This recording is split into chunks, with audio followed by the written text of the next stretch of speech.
kalian pelajari itu kata Budian, sudah jauh-jauh foundernya datang, kalau kemudian teman-teman tidak belajar banyak, sayang sekali karena kami menyediakan waktu yang sangat berharga. Susah loh nangkep Tracy itu, nangkep ya kayak nyamuk aja ditepok gitu. Jam terbangnya itu sudah tinggi. Jadi so Tracy, thank you banget ya udah mau hadir di sini. Teman-teman selamat belajar. Barangkali itu saja Budian. Oke Bu Mar, thank you banget untuk sudah bersedia hadir ya memantau kami gitu. Memantau menjagai kami supaya gak kemana-mana katanya gitu ya. Oke, terima kasih juga buat teman-teman buat Bu Syayu juga sudah bekerja sama kita untuk mendatangkan dosen-dosen tamu. Nanti teman-teman ini baru seri yang pertama, nanti kita bakal ada seri yang kedua di 2 minggu lagi gitu ya. Nah, baiklah, tanpa berpanjang-panjang lebar lagi, saya mau kenalin dulu ini bos juga ya, jadi bos gue juga sih sebenarnya Tracy itu belakangan. Enggak gitu juga sih ya. Enggak gitu konsepnya ya, tetap ini ya. Oke, gue kenalin dulu ini, saya kenalin dulu Tracy merupakan CEO and founder daripada Hai Pajak. Ini saya mana ya? Founder loh gitu ya. Kemana sih ini kok kagak bisa di-share? Sedih gue, bentar ya. Nah, ini dia. Oke. Tracy merupakan CEO and founder daripada Hai Pajak, kemudian juga merupakan Direktur Suarnas Teknologi Komunikasi. Experience-nya pernah di Toyota Astra Financial Service. Berapa tahun ya Ci lah gitu ya? Kayaknya lulus kuliah langsung sana ya Ci ya? Iya nih, nggak sempat liburan. Liburan nih, sama lah, gue juga sempat liburan. Tracy ini merupakan lulusan dari ekonomi manajemen ya, manajemen di angkatan 2009, jadi sampai saya juga angkatan 2009. Syayu juga kita seangkatan sama si Syayu ya. Syayu juga dosen Ci, dulunya di Moka. Oke. Bu Syayu ada nggak ya di sini? Banyak juga 2009, berarti angkatan luar biasa, guys. Saya juga Tracy. Oh iya Bu, ya, Oke, ya Bu, siap. Oke. Boleh Bu. Nah, Tracy tadi saya bilang kenapa dia bos saya, karena kebetulan juga sebagai sekjen di Unpar, kemudian sebagai presiden Parahyangan Bisnis dari tahun 2009 sampai sekarang ya. Juga ini lalu deputi, kemudian ada korpus ECSB ini gue kagak ngerti sih, Ci. Lo lagi tuh ini apaan sih, Ci? Organisasi mahasiswa Bandung gitu lah. Oh, gitu. Jadi kayak inter university. Oh, pantesan. Baiklah, ini aku nggak ikut-ikutan soalnya ya. Dan teman-teman, award yang paling teranyar adalah kemarin itu Tracy dengan Hai Pajak memenangi gitu ya, dapat juara pertama daripada Alibaba Get Global Challenge, dan juga terpilih sebagai juara favorit ya, lagi itu pilihan daripada pemirsa, viewers choice of Alibaba Get Global. Kemudian terpilih juga, Hai Pajak itu terpilih juga sebagai Ministry of Information yang choose by Ministry. Oh, untuk yang ICT Kominfo. Award. Perwakilan Indonesia. Perwakilannya. Dan juga runner up di Stewards Award Indonesia. Nah, ini teman-teman untuk award-award yang sudah didapat sama Hai Pajak gitu ya, di bawah Tracy gitu ya. Nah, mungkin sih boleh cerita-cerita awal dulu nggak sih, kita sebelum masuk ke materi yang akan lo bawain, boleh cerita dulu nggak sih sebenarnya Hai Pajak tuh apa dulu nih? Nah, cerita dulu biar pada tahu dulu nih ngomongin apa nih, jangan-jangan kita ditagih pajak lagi sekarang. Saya bukan pemerintah, saudara-saudara. Pertama-tama thank you dulu Dian udah ngundang saya. Tapi sebenarnya kalau bukan Dian yang ngundang mungkin saya nggak akan datang di sini karena bulan Maret ini adalah jadwal tersibuk. Saya ini udah nolak dari Kominfo, udah nolak dari Kadin, udah nolak dari UGM, UI, cuman karena Dian dan Unpar, jadi saya mau ngajar hari ini. Gitu. Dian karena Dian seangkatan juga bantu saya di Kaunpar, jadi saya mau datang ke kuliah hari ini dan karena alma mater sendiri gitu. Kalau Hai Pajak ini sebenarnya kita menyebut diri kita One App Tax Assistant. Jadi kita kayak Cuma 2 syarat kalian pakai Hai Pajak buat orang yang nggak ngerti pajak sama sekali. Pertama kalian bisa chatting, kedua bisa bahasa Indonesia. Dan yang kita pakai teknologinya adalah artificial intelligence sama machine learning. Itu adalah kurang lebih sekilas tentang Hai Pajak sih. Oke gitu ya. Nah baiklah kalau gitu udah nih teman-temannya, berarti Hai Pajak ini bukan yang untuk penagih pajak, bukan penagih pajak, tapi itu aplikasi untuk membantu orang-orang untuk gimana caranya untuk bisa melaporkan pajak dan bayar dan segala rupa gitu ya. Istilahnya di sini Tracy punya tagline itu pajak beres bebas stres. Tagline-nya. Baik, kalau kita go great. Oke, kalau Nggak gitu mungkin pajak go great gitu, nanti nggak orang mungkin. pada takut langsung. Baiklah, oke Ci, silakan layar dan waktu kuberikan pada dirimu ya. Oke, selamat malam teman-teman semuanya. Kalau saya karena praktisi mungkin saya bawainnya lebih santai. Terima kasih juga kepada Dian, Bu Maria, dan Bu Jane juga udah mengundang saya di sini. Kemarin nih pas awal-awal Dian minta tolong, Ci ngajar dong di kelas ini. Ngajar apa? Saya mah kalau teori kurang gimana gitu. Kata dia yang bener-bener lu rasain aja sebagai startup gitu gimana.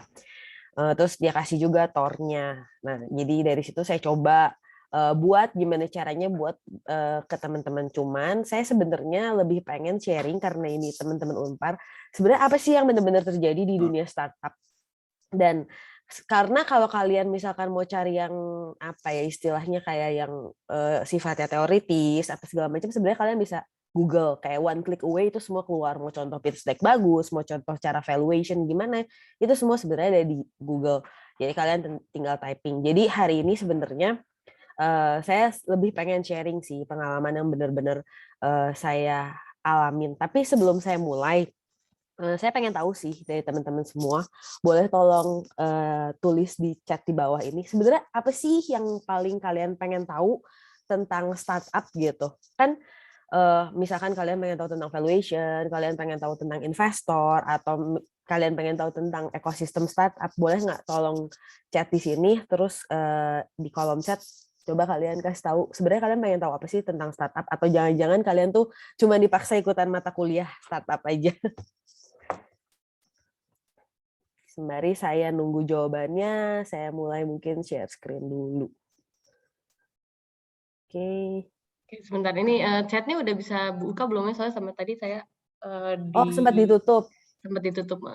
Oke. Simpan Boleh, nggak apa-apa ya Yan ya dibuka ya.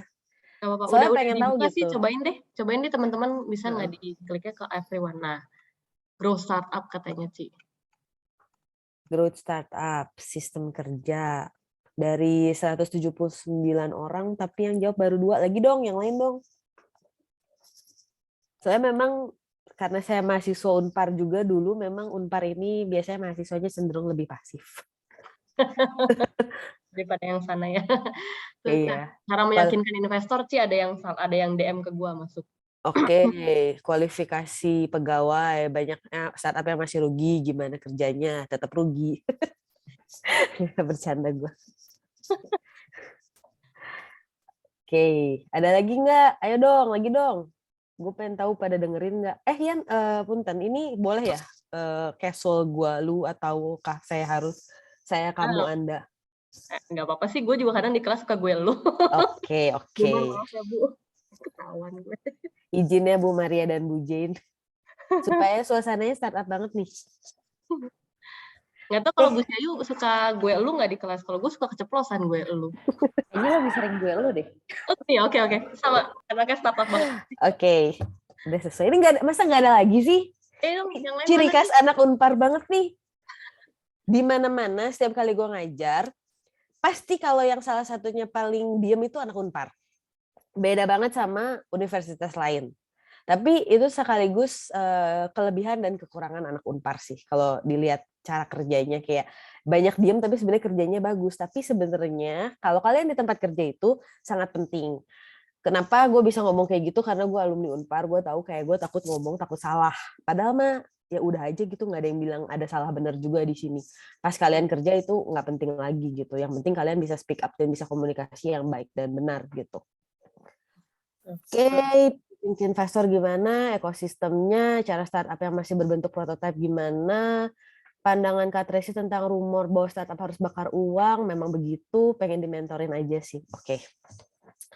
Oke, teman-teman, saya mulai ya, tapi mohon maaf sebelumnya, mungkin ini kacamata saya rada mengganggu gini, ini kacamata Blu-ray karena mata saya nggak tahan terus-terusan ngeliat laptop kan kayak seharian terus, jadi saya harus dibantu sama kacamata Blu-ray ini gitu, supaya saya nggak pusing gitu. Ini startup tuh apa sih sebenarnya? Karena sekarang ini semua orang pengen startup, founder, apa segala macam. Menurut saya sendiri, seperti semua impian founder untuk menjadi unicorn, arti startup itu sebenarnya seasing istilah unicorn. Unicorn apa sih? Sebenarnya nggak ada binatang yang benar-benar unicorn kan. Itu kan binatang yang mythical gitu. Jadi sebenarnya startup itu menurut kita pun orang-orang di dalam startup yang saya sering ketemu startup founder lainnya, kita tetap merasa kayak kita pun yang di dalam situ adalah ini apa sih yang lagi kita lakukan. Kita kadang-kadang suka kayak gitu karena startup ini sendiri apa ya, sesuatu teknologi yang baru yang orang lain nggak tahu, yang belum ada misalkan, dan kita nggak punya benchmark, beda sama perusahaan konvensional yang kamu punya benchmark. Dan karena perusahaan konvensional udah ribuan ratusan tahun itu ya udah tahu gitu caranya seperti apa. Startup ini banyak kan masih mencari bentukannya, kita tuh mau bangun seperti apa, bagaimana di setiap bisnis model itu caranya harus berbeda. Makanya kalau misalkan kalian tanya nih, saya banyak baca juga valuation. Kamu tanya ke semua investor, ketemu investor ya, bukan startup founder. Kamu tanya gimana Pak, Bu, cara valuate startup, terutama early stage startup. Saya jamin nggak akan ada yang bisa kasih jawaban definite. Saya jamin itu karena saya juga sering ngobrol sama investor, mereka pun tidak tahu jawaban definisinya. Sebelum saya mulai, mungkin saya sedikit cerita tentang saya sendiri. Jadi kayak teman-teman kalau misalkan nanya ini siapa sih Tracy, Hypajak kan belum terkenal kayak Gojek gitu kan, mungkin pada belum tahu. Hypajak ini kita one app text assistant yang tadi saya udah bilang. Ya mungkin ini sedikit bukannya nyombong, tapi ya saya cukup kompeten lah untuk kayak membawakan tentang startup di sini gitu. Kita ini udah pendanaan angel investor dan udah masuk juga venture capital. Venture capitalnya dari Singapura. Jadi kayak kita ini berdiri tahun 2020, 29 Januari 2020, sebulan sebelum COVID. Lalu kemudian kita juga sudah mendapatkan penghargaan internasional dan juga di Indonesia ini kita menjadi perwakilan dari Kominfo untuk lomba startup di ASEAN. Terus ini kebetulan berita baru bulan ini bahwa ini kita Hypajak ini adalah salah satu startup yang lagi disorot. Jadi kita dari setiap bulan ini di Tech Indonesia itu mengeluarkan kayak startup yang lagi naik daun, dan kita masuk di bulan Maret ini dan kita nomor 3. Di atas kita ada Paxel sama Agriku gitu. Oke, kegiatannya apa sehari-hari? Sebenarnya selain startup kayak ini promosi IKA Unpar juga, Ikatan Alumni Unpar. Kemarin banget saya baru ngambil foto ini karena ini baru kemarin banget, literally hari Kamis yang ketemu fotonya. Ini saya dipanggil ke kantor DPR gitu untuk mempresentasikan Hypajak. Dan kebetulan Pak Hafiz ini yang di sebelah kiri ini adalah alumni Unpar. Jadi di DPR itu alumni Unpar ada sekitar 5-6 orang. Salah satunya Pak Hafiz ini di Komisi 11 dan beliau juga merupakan wakil ketua BKSAP. Jadi yang kayak antar commission itu yang sekarang lagi ngurusin G20 tapi untuk parlemen DPR di negara lain.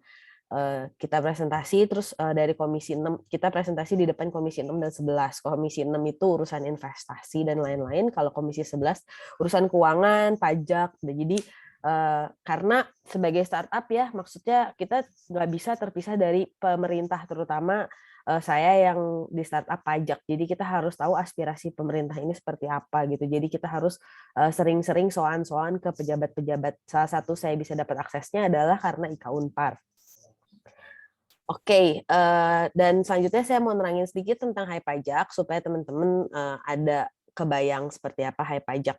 Jadi kurang lebih tampilannya seperti ini. Hypajak kita sudah ada di Android, di Apple, sama ada di website. Kita berdiri tahun tanggal 29 Januari 2020 dan fokusnya Hypajak adalah wajib pajak orang pribadi non karyawan. Jadi kayak orang-orang yang gig ekonomi zaman sekarang ya, contohnya content creator, freelancer, influencer, atau misalkan freelancer lainnya, desainer profesional yang nggak punya perusahaan, dan yang kita fokusin adalah UMKM. Nah, kalau ditanya berapa sih user-nya sekarang, apa sih yang Hypajak lakukan? Sebenarnya user Hypajak ini udah lebih 400 ribuan. di mana sekitar 100.000 itu adalah UMKM, growth kita udah lebih dari 100 kali, dan tax activities kita udah lebih dari 1 juta dipakai oleh users kita. Apa aja fitur yang udah ada di Hai Pajak untuk saat ini? Kita sudah ada, sebenarnya ini udah ada baru keluar 7, sebenarnya kita udah ada 7 sekarang, di sini baru tulis 6. Kita ada rekomendasi pajak buat draft SPT, download dan lapor SPT, hitung pajak bulanan, dan sekaligus ada pencatatannya. Ada curhat pajak di sini bisa chatting sama konsultan, kayak Halodoc versi pajak, lalu pembayaran pajak, dan yang terbaru kita bisa nge-create NPWP di dalam Hai Pajak. Ini saya ambil salah satu fiturnya aja, saya nggak mau terangin satu-satu supaya jadi bayangan. Kalau teman-teman, terutama administrasi bisnis pasti belajar pajak kali ya. Kan form-form kayak gini nih laporan pajak. Di Hai Pajak tuh kita udah nggak ada form lagi, semua bentuknya dalam bentuk chatting. Dari 7 fitur itu, 6 itu chatbot, cuman 1 yang dijawab sama orang, which is itu konsultan pajak. Kemitraan kami udah sama siapa aja, sama Kominfo, Bekraf, dan DJP. Ini sorry lupa dimasukin. Juga kita juga punya kemitraan swasta sama Alibaba, BNI, GoBiz dari Gojek. Jadi kita Hai Pajak ini jadi tax aggregator apps di GoFood Partner. Jadi kalau teman-teman pesen GoFood kan ada restoran-restorannya tuh. Nah jadi kita bantu pajak-pajak restorannya si GoBiz. Jadi kita di dalam ekosistemnya Gojek juga. Juga kita udah kerja sama Coinworks. Coinworks itu salah satu P2P lending terbesar di Indonesia. Juga link aja sama Mitrans. Juga kita punya beberapa kemitraan dengan komunitas. Nah, kenapa kita bermitra banyak? Hai Pajak ini sebenarnya bukan aim jadi software. Jadi aim kita adalah jadi fintech. Jadi kita ini akan mengconnecting banyak hal. Jadi bisnis model Hai Pajak ini bentuknya B2B2C. Jadi kita connecting ke platform untuk ke retail. Contohnya apa? Kayak tadi Gojek yang kita udah connecting untuk ke GoFood Partners-nya. Lalu kita akan jalan ke Tokopedia, TikTok, lalu ke bank-bank juga. Contohnya Shopee, e-commerce, dan gig economy. Kenapa gig economy kita pisahin seperti ini? Ini sedikit informasi, saya nggak tahu teman-teman udah tahu atau belum, tapi kan agriculture sekarang salah satu startup agriculture kan sedang naik-naiknya gitu salah satunya. Nah, startup agriculture ini sebenarnya bukan fokus kepada pertanian. Agriculture adalah salah satu fokusnya adalah membentuk gig economy, di mana anak muda punya pilihan bekerja tanpa di bawah perusahaan. Jadi itu salah satu jalan gig ekonomi selain content creator atau influencer adalah agriculture itu kalau untuk di Indonesia ya, karena kita punya tanah yang luas gitu. Dan juga kita terhubung dengan pemerintahan. Jadi nanti Hai Pajak ini nggak perlu masukin manual, semuanya connected dan langsung dihitung otomatis by machine learning and so on. Nah, kemarin ini dapat tour dari Dian gitu ya. Apa aja sih yang diminta dibahas gitu. Saya juga mulai mikir kayak mau buatnya seperti apa sih sebenarnya presentasinya gitu. Teman-teman kalau lihat di sini presentasinya bukan yang rapi segala macam karena itu saya yang benar-benar buat sendiri. Saya nggak minta karyawan saya atau buat segala macam karena saya pikir itu adalah refleksi apa sih yang selama ini saya jalanin dan gimana nih perasaan saya setelah menjalani startup. Pertama diminta kayak mulai bisnis startup, terus gimana bangun ide dan bangun tim, terus juga minta dibahas tentang keuangan bisnis startup. Lalu juga ada pendanaan bisnis startup yang which is saya yakin banget teman-teman pasti tertarik banget sama itu, sama yang terakhir meningkatkan bisnis startup. Mungkin sedikit informasi buat teman-teman, di Indonesia itu data startup yang tercatat di Kominfo itu sekitar 2.700, 2.500 sampai 2.700. Itu yang tercatat, yang formal. Tapi masih ada yang informal juga yang nggak tercatat. Jadi mungkin kalau saya ngobrol sama orang Kominfo, mungkin sekitar 3.000 sampai 4.000 startup. Dari 3.000 sampai 4.000 startup itu per tahun yang dibiayain tuh paling cuma 100 sampai 150 startup baik venture capital. Jadi kurang lebih startup yang didanain tuh sekitar 5 sampai 7% aja per tahun. Jadi itu startup yang sudah berjalan, belum lagi startup yang masih ide, startup yang informal dan lain sebagainya gitu. Nah, itu menjadikan tantangan menurut saya. Nggak ada formulasi pasti, tapi let me share lah ya my journey gitu. Pertama, saya akan membawakan apa ya pelajaran hari ini tuh yang standar pembahasan startup yang saya dapatkan di accelerator, incubator, dan hal-hal yang bisa dibilang lebih teoritis lah. Saya akan bahas dulu, habis itu baru saya akan bahas yang lebih sifatnya informal dan praktikal yang saya jalanin sehari-hari di Hai Pajak. Pertama nih ditanya, gimana sih cara memulai bisnis startup gitu. Jadi startup itu kan prosesnya pre-startup, startup lalu dia growth kan gitu.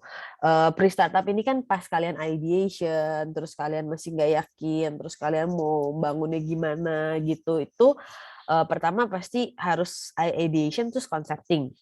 Nah, tapi kadang-kadang saya lihat yang sering terjadi adalah pas ideation tuh kayak mau gini, mau gitu, kayak perfeksionis, jadi lama-lama nggak jalan-jalan. Menurut saya yang penting tuh coba aja dulu tuh kayak yang Tokopedia bilang, yang penting coba aja dulu. Nanti along the time kayak kita benerin-benerin lagi nih supaya lebih bagus gitu.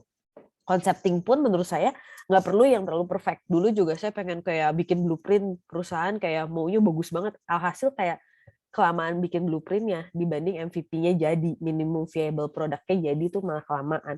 Jadi kayak sebenarnya kalau di startup itu kerja tuh kalian harus paralel, nggak bisa dalam bentuk sequence. Makanya secara apa ya, secara job desk pun kita punya kayak karyawan tuh job desk yang business as it is sehari-hari, misalkan kalian marketing, kalian sales, kalian punya job desk, tapi mereka juga punya job desk matrix yang by project gitu. Jadi kayak itu yang dituntut di dunia startup adalah agility dan flexibility. Kayak kita begitu ada teknologi baru cepat berubah. Contoh, sekarang hype aja kita kemarin ini lagi develop. Kita sebenarnya lagi develop besar-besaran, tapi development itu kan takes time. Di tengah kita lagi develop ini ternyata banyak teknologi baru. Contohnya less code. Mungkin teman-teman pernah dengar Web3 apa segala macam. Ya kita tetap harus cepet-cepet belajar tentang Web3 itu dan cepet-cepet kayak oke, teknologi kita harus adjust juga ke Web3 itu, nggak bisa kayak pakai coding lama gitu. Dan kenapa Web3 itu meningkat, karena terutama kayak di Indonesia gitu, cari talents yang teknologi itu nggak gampang, susah gitu. Jadi kayak si less code ini tuh sangat berguna nih, terutama buat kita nih di manajemen, karena kita nggak perlu terlalu pusing nih tentang orang yang bisa coding atau yang orang yang bisa develop gitu. Yang perlu kita pikirin adalah gimana cara bisnis ini tetap jalan gitu. Kemudian pas udah sekalian pre-startup dan mulai bikin startup tuh komitmen nih yang mulai jalan. Komitmen itu yang paling susah karena kalian di startup itu tuh the only certain thing is uncertainty gitu. Jadi untuk terus berjalan dan untuk terus komitmen itu bukan sesuatu hal yang mudah gitu.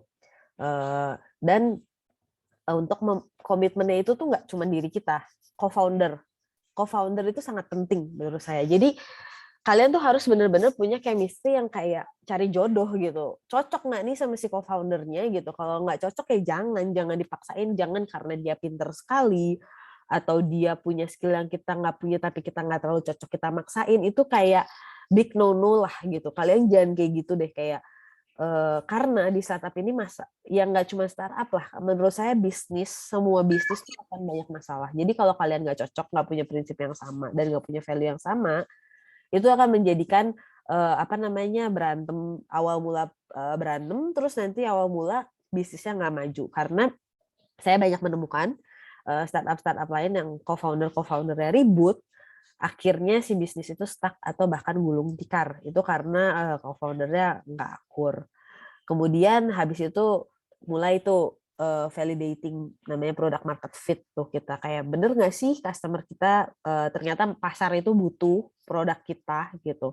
Itu bisa dilihat dari kayak pertama dia pakai nggak produk kamu, kalau mungkin di Hypejak download nggak jadi users nggak, terus dia retain nggak tetap jadi customer nggak, atau udah download terus dia uninstall gitu. Itu bisa dilihat dari situ. Nah, setelah selesai dari startup kalian dapat MVP-nya, minimum viable product dan product market fit, baru tuh mulai scaling. Scaling itu sebenarnya adalah the next problem. Karena di startup itu antara pergerakan kecepatan tumbuh dan organisasi yang orang-orangnya ada itu kadang-kadang nggak sejalan. Kadang-kadang kita lagi mau hiring banyak, butuh orang banyak, butuh development, tapi kan proses hiring itu takes time. Jadi yang hal-hal seperti itu. Terus di mana misalkan middle management belum diisi gitu, dan harus semua founder yang lakuin. Itu kayak bener-bener kadang-kadang kita kayak bingung gitu, waktu kita tuh hilang kemana aja, harus ngapain. Kita mentoring pegawai iya, kita harus kayak tetap melakukan networking sama investor iya, terus juga kita harus lihat bisnisnya juga iya, bisnis development juga iya gitu. Terus Contohnya kayak tadi saya foto ketemu anggota DPR, melakukan networking dengan pihak-pihak yang kita butuhkan juga iya gitu. Jadi kalian benar-benar dituntut yang namanya manage waktu sebaik-baiknya gitu. Itu yang sangat-sangat penting. Lalu kalau udah scaling itu barulah kita lihat gimana nih caranya menjadi bisnis yang sustain. Tadi saya lihat juga di chat adalah gimana sih soal bakar duit apa segala macam gitu. Itu tergantung bisnis startupnya masing-masing gitu. Dulu pas mungkin sampai zamannya sekarang startup yang sudah jadi unicorn, bakar duit itu adalah hal yang biasa. Contohnya Gojek, Bukalapak, Tokopedia. Itu adalah hal yang sangat standar untuk bakar duit. Karena kenapa? Jenis bisnis dia yang dilihat adalah GMV, Gross Merchandise Value, atau bahasa awamnya omset. Bahkan bukan omset yang didapatkan oleh bisnis itu sendiri, tapi yang dijual sama merchant-merchantnya yang ada di e-commerce itu. Jadi yang dikejar gimana caranya dapat si merchant sebanyak-banyaknya sehingga GMV-nya setinggi-tingginya, sehingga valuation-nya setinggi-tingginya gitu.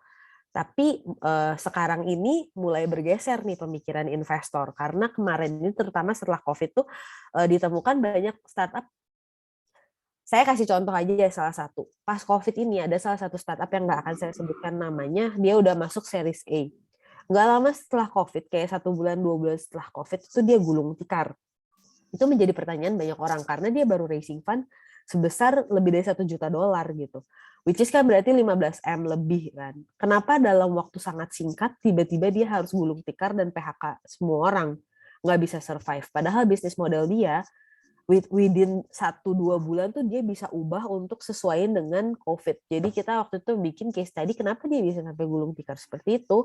Ternyata karena mindsetnya bakar duit, dia nggak ngatur strategis, udah habis duitnya di depan gitu dengan pikiran dia dengan membakar duit 2-3 bulan lagi dia bisa raising fund gitu. Ternyata terjadi hal yang tidak terduga. Itu case satu. Banyak juga case yang ternyata foundernya itu pakai duitnya semena-mena, begitu dapat duit ya dia pakai buat kebutuhan pribadi, buat beli mobil, beli rumah, buat jalan-jalan, makan enak segala macam. Itu banyak terjadi gitu. Makanya buat di investor tuh dia ngeliat banget nih foundernya, founding teamnya siapa aja. Buat mereka penting banget. Makanya founder yang sudah berkali-kali itu sangat diminati sama investor karena mereka sudah tahu nih track record si founder ini bagus atau enggak gitu. Untuk yang bagian legal itu saya nggak terlalu bahas ya karena itu semua bisa kalian Google lah, dan kalian nanti juga kalau udah bangun startup wajib hukumnya punya konsultan legal, mau in-house, mau kalian third party. Kalau saya contohnya aja, ini kita kan Unpar nih punya fakultas hukum. Carilah teman kalian yang di fakultas hukum yang cukup mengerti tentang bisnis itu, dan at least kalau kalian belum bisa bayar, mintalah masukan gitu. Karena kadang-kadang nih, terutama orang Indonesia tuh suka ngegampangin legal gitu. Padahal legal itu sangat penting. Suaranya ada yang bocor. Gitu. Legal itu sangat penting. Jadi kalian kayak harus hati-hati soal legal. Menurut saya penting banget. Hai Pajak ini salah satu startup yang kita sangat establish structure soal legal karena juga founder-foundernya bukan first time entrepreneur. Jadi kita semua benar-benar nyiapin secara legal bagus. Jadi pas di invest itu udah nggak susah lagi gitu. Itu salah satunya kenapa legal penting. Pas investment itu sangat-sangat penting. Kalian akan dimintakan semua aspek legalnya gitu. Aspek legal itu nggak cuma berhenti sampai akta pendirian, SIUP, dan segala macam. Kadang ada namanya copyright, paten, hak merek.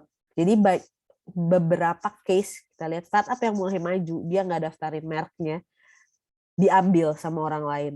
Dan kalau dia mau ambil lagi, ada mafia merek namanya, terus harus bayar mahal. Nah itu jangan sampai terjadi, itu case-case kecil. Tapi amit-amit lah, jangan sampai terjadi seperti itu. Oke. Nah, yang kedua, bahas tentang keuangan bisnis startup. Saya attach di Excel dan saya akan bahas ini mungkin agak sekilas aja karena saya yakin banget anak-anak bisnis ini pasti ngerti soal kayak gitu. Sebentar.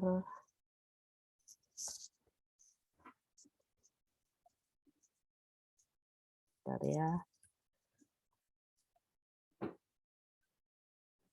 Kok nggak bisa? Diklik yang share screen lagi aja itu. Maksudnya ini kayak si Excel kok nggak bisa dibuka. Oh, oke. Udah. Bentar, salah buka tapi bentar ya.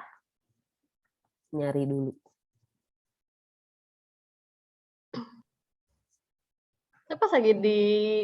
Pas lagi awal tuh lu modal siapa, Ci?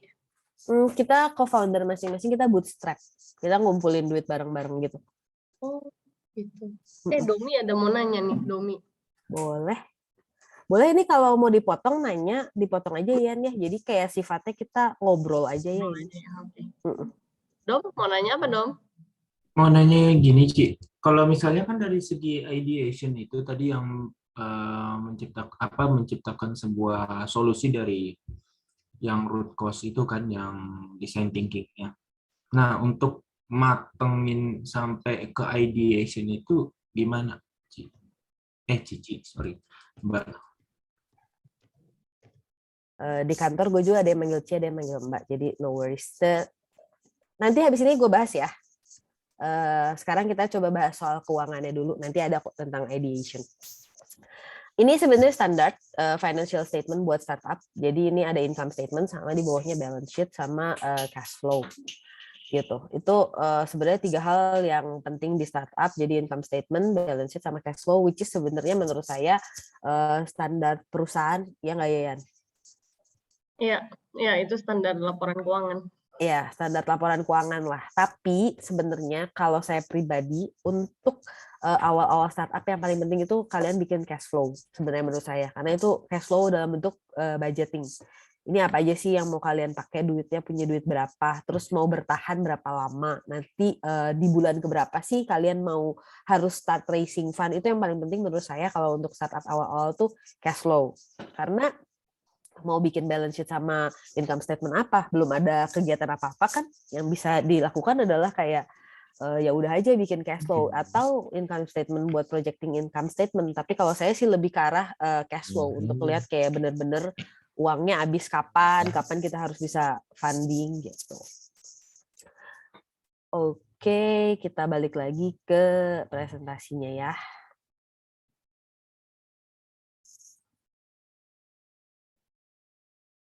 Nah, itu tadi tentang Excel-nya. Nanti kalau misalkan ada yang butuh akan saya share juga, itu kayak standar di setiap orang ngajar startup pasti itu financial statement standar dari investor tuh kayak gitulah gitu. Ini lanjutnya ke pendanaan bisnis startup hubungannya sama investment. Jadi gimana sih kalian ngelihat ini sih sebenarnya standar ada di Google lah ya, si bagan kayak gini. Jadi awal-awal itu tuh ada 2 pilihan, kalian langsung cari angel atau kalian kalau punya duit sendiri biasanya co-foundernya yang ngedanain gitu. Terus habis itu ya kalian bisa dapat duit dari inkubator, accelerator, atau dari lomba-lomba, atau bisa dapat seed capital dari venture capital. Banyak yang kayak mikir, oh iya saya punya ide terus bisa dibiayain. The hard truth is kayak kalau kalian nggak dikenal, kalian nggak tahu siapa itu less likely banget kalian dapat kayak seed capital tanpa membuat minimum viable product. Bukannya saya discourage kalian ya, nggak kayak gitu. Cuman maksudnya saya nggak mau kayak cerita yang kayak sweet and sugar and stuff gitu. Ini lebih kayak ke kenyataannya aja. Tapi dengan kalian tahu kayak gini adalah yang kalian harus coba mulai adalah kenalan sama investor, mulai cari networknya di mana gitu. Kalau memang kalian merasa betul-betul butuh, atau cari orang-orang yang bisa jadi angel, orang-orang yang punya duit lebih untuk diinvest dan dia karena sudah kenal kalian dan mau taruh duit di kalian. Itu juga penting gitu. Lalu atau kalian ikutan kayak incubator accelerator gitu. Jadi kalian pitch, terus kalian lomba sama orang lain dan akhirnya dapat duit yang bisa dijadikan modal startup. Habis itu setelah kalian masuk udah melewati tahap itu biasanya tahap-tahap product market fit atau minimum viable product. Habis itu kalian growth itu mulai kalian dapat venture capital. Atau bisa juga pilihannya diakuisisi dan merger. Contohnya kayak Mokapos diambil sama Gojek gitu. Atau strategic alliance kayak Goto, misal jadi Gojek dan Tokopedia. Dan di dalam itu pun ada yang first stage, early stage, sama later stage. Later stage itu udah yang mau kayak ratusan juta dolar, valuation-nya di atas puluhan juta dolar, udah mau jadi unicorn. Nah, setelah gede itu biasanya pilihannya ada 2 di startup. Either kamu mau jual startup kamu ke yang perusahaan lebih besar, kayak mau Kapos gitu, dia dapat besar tuh foundernya juga, dengan dia jual gitu dia dapat besar, ya dia hidupnya tinggal investasi, itu nggak ada masalah. Kaskus juga seperti itu. Atau pilihan keduanya adalah IPO. IPO ini kan kalian dapat duit lebih besar dari pasar. Jadi itu memang strategi bisnis startup itu seperti itu. Atau bahkan ada beberapa startup yang karena sudah sangat sustain, dia nggak pernah dapat pendanaan, tetapi valuation dia sangat besar dan dia bisa berdiri sendiri. Salah satu contohnya yang terkenal di dunia adalah Mailchimp. Mungkin kalian nggak pernah dengar, tapi Mailchimp ini adalah startup yang ngirimin email, bisa email blast segala macam gitu, banyak dipakai perusahaan-perusahaan itu. Mereka dari pertama tidak pernah mendapatkan pendanaan, tapi valuation-nya sangat besar dan bisnisnya sangat sustain. Dan mereka dikategorikan sebagai startup karena based on teknologi. Banyak yang mau jadi investornya, tapi dia tidak perlu investor. Jadi itu keren banget juga bisa kayak gitu. Terus meningkatkan bisnis startup gimana? Tadi kan ada pertanyaan tuh tentang ide ya, gitu. Jadi sebenarnya ide itu tuh sebenarnya kalian harus validasi juga. Nggak bisa kalian tuh ide terus langsung mau jalanin aja. Kadang-kadang suka bias gitu antara itu benar-benar pain point bukan sih, benar-benar problem bukan sih di masyarakat gitu, atau enggak gitu. Sebenarnya apa ya? Ide itu tervalidate kalau mulai ada payment dari customer gitu. Jadi pertama kan kalian masalahnya apa, terus dapat lead nih, misalkan dapat orang yang mau pakai gitu. Terus activitiesnya adalah yang kedua activity masalah dan solusinya. Terus itu kalau di startup mungkin kayak active users gitu, jadi active users. Tapi kalau kalian benar-benar tervalidate idenya adalah pas orang-orang itu udah benar-benar mau beli produk kalian gitu. Itu tadi pertanyaan itu mungkin menjawab pas udah beli itu baru bisa tervalidate idenya. Tapi kan Kak ini aku kan belum buat startup, gimana cara mereka mau beli? Oke, kalian bisa namanya MVP. Terus nggak usah muluk-muluk bikin teknologi, misalkan saya hire pajak gitu, saya menawarkan konsultasi dalam bentuk chatting, kamu mau bayar saya nggak? Atau saya menawarkan bantuin kamu lapor SPT, kamu mau bayar saya nggak? Mau bayar berapa ke teman kamu gitu. Itu sebenarnya salah satu bentuk validate ide. Salah satu yang saya pelajarin adalah dulu, ini kalau bisa balikin waktu, salah satu yang mau saya ubah adalah dulu saya bikin produk minimum viable produknya terlalu bagus menurut saya. Padahal mestinya dulu bikin aja website dulu, nggak usah ada di iOS, nggak usah ada di Android gitu, langsung aja di website, terus ya udah aja gitu siapa yang pakai gitu. Nah itu adalah habis dari situ baru pengembangan ini produk yang bagus ya harusnya seperti apa and so on gitu. Itu salah satu yang saya pikir kayak mestinya MVP nggak usah sebagus itu gitu. Itu juga yang bisa kalian kerjakan. MVP itu nggak perlu yang gimana-gimana, tapi bener-bener kepake nggak sih sama orang masyarakat di sana? Mereka mau bayar nggak? Sampai mau bayar nggak ide kamu? Kalau cuma mau pakai doang bisa jadi cuma karena teman kamu. Kan kalau sampai mau bayar berarti dia butuh gitu. Nah, ini proses startup. Saya sengaja bikin kayak gini. Kenapa saya sengaja buat nggak bagus juga? Karena presentasi ini saya mau gambarin bahwa startup itu hidupnya itu messy gitu. Jadi kalian nggak bisa kayak pengen sesuai plan dan segala macem gitu. Pertama, proses startup itu product development gitu. Itu yang apa ya wajib kalian harus melakukan customer research, lalu developing product and service mulai dibangun. Terus juga bikin financial modeling yang tadi saya buat. Habis yang saya kasih lihat tadi. Habis itu baru partner mappings. Partner mappings itu kayak apakah user acquisition kalian bisa kalian lakukan sendiri dengan kalian misalkan punya digital marketing and so on, atau ternyata salah satunya kayak hire pajak, kita harus B2B2C punya partner gitu. Dan dari situ juga baru mulai kebentuk tuh bisnis modelnya. Mau subscription, mau pay per service, atau mau gratis karena kalian ngejar GMV misalkan. Jadi kalian benar-benar harus mapping gitu. Jadi kalau valuation pun bisnis model kalian gimana dulu nih, baru dapat mappingnya seperti apa gitu. Dan benar-benar mapping nih ke depannya. Saya tuh perlu kerja sama siapa aja. Tadi kan kalau saya kasih lihat di Hire Pajak tuh e-commerce di atas, bank-bank di bawah, government, gig economy. Itu kalian benar-benar harus mapping nih ke depannya harus kayak gimana. Terus growth hacking, tadi banyak yang tanya nih di chat. Itu penting banget kalian bikin commercial plan with or without budget. Jadi kalian nggak boleh kalau startup founder itu itu atau yang di dunia startup tuh kalian nggak boleh terpaku sama yang namanya budget. Aduh nggak punya budget nih, saya nggak bisa beriklan, nggak boleh kayak gitu. Gimana caranya saya nggak punya budget tapi saya bisa beriklan? Contoh, jadi pembicara atau bikin webinar atau kita bikin kayak kerjasama sama komunitas kolaborasi. Jadi kita benar-benar startup tuh nggak boleh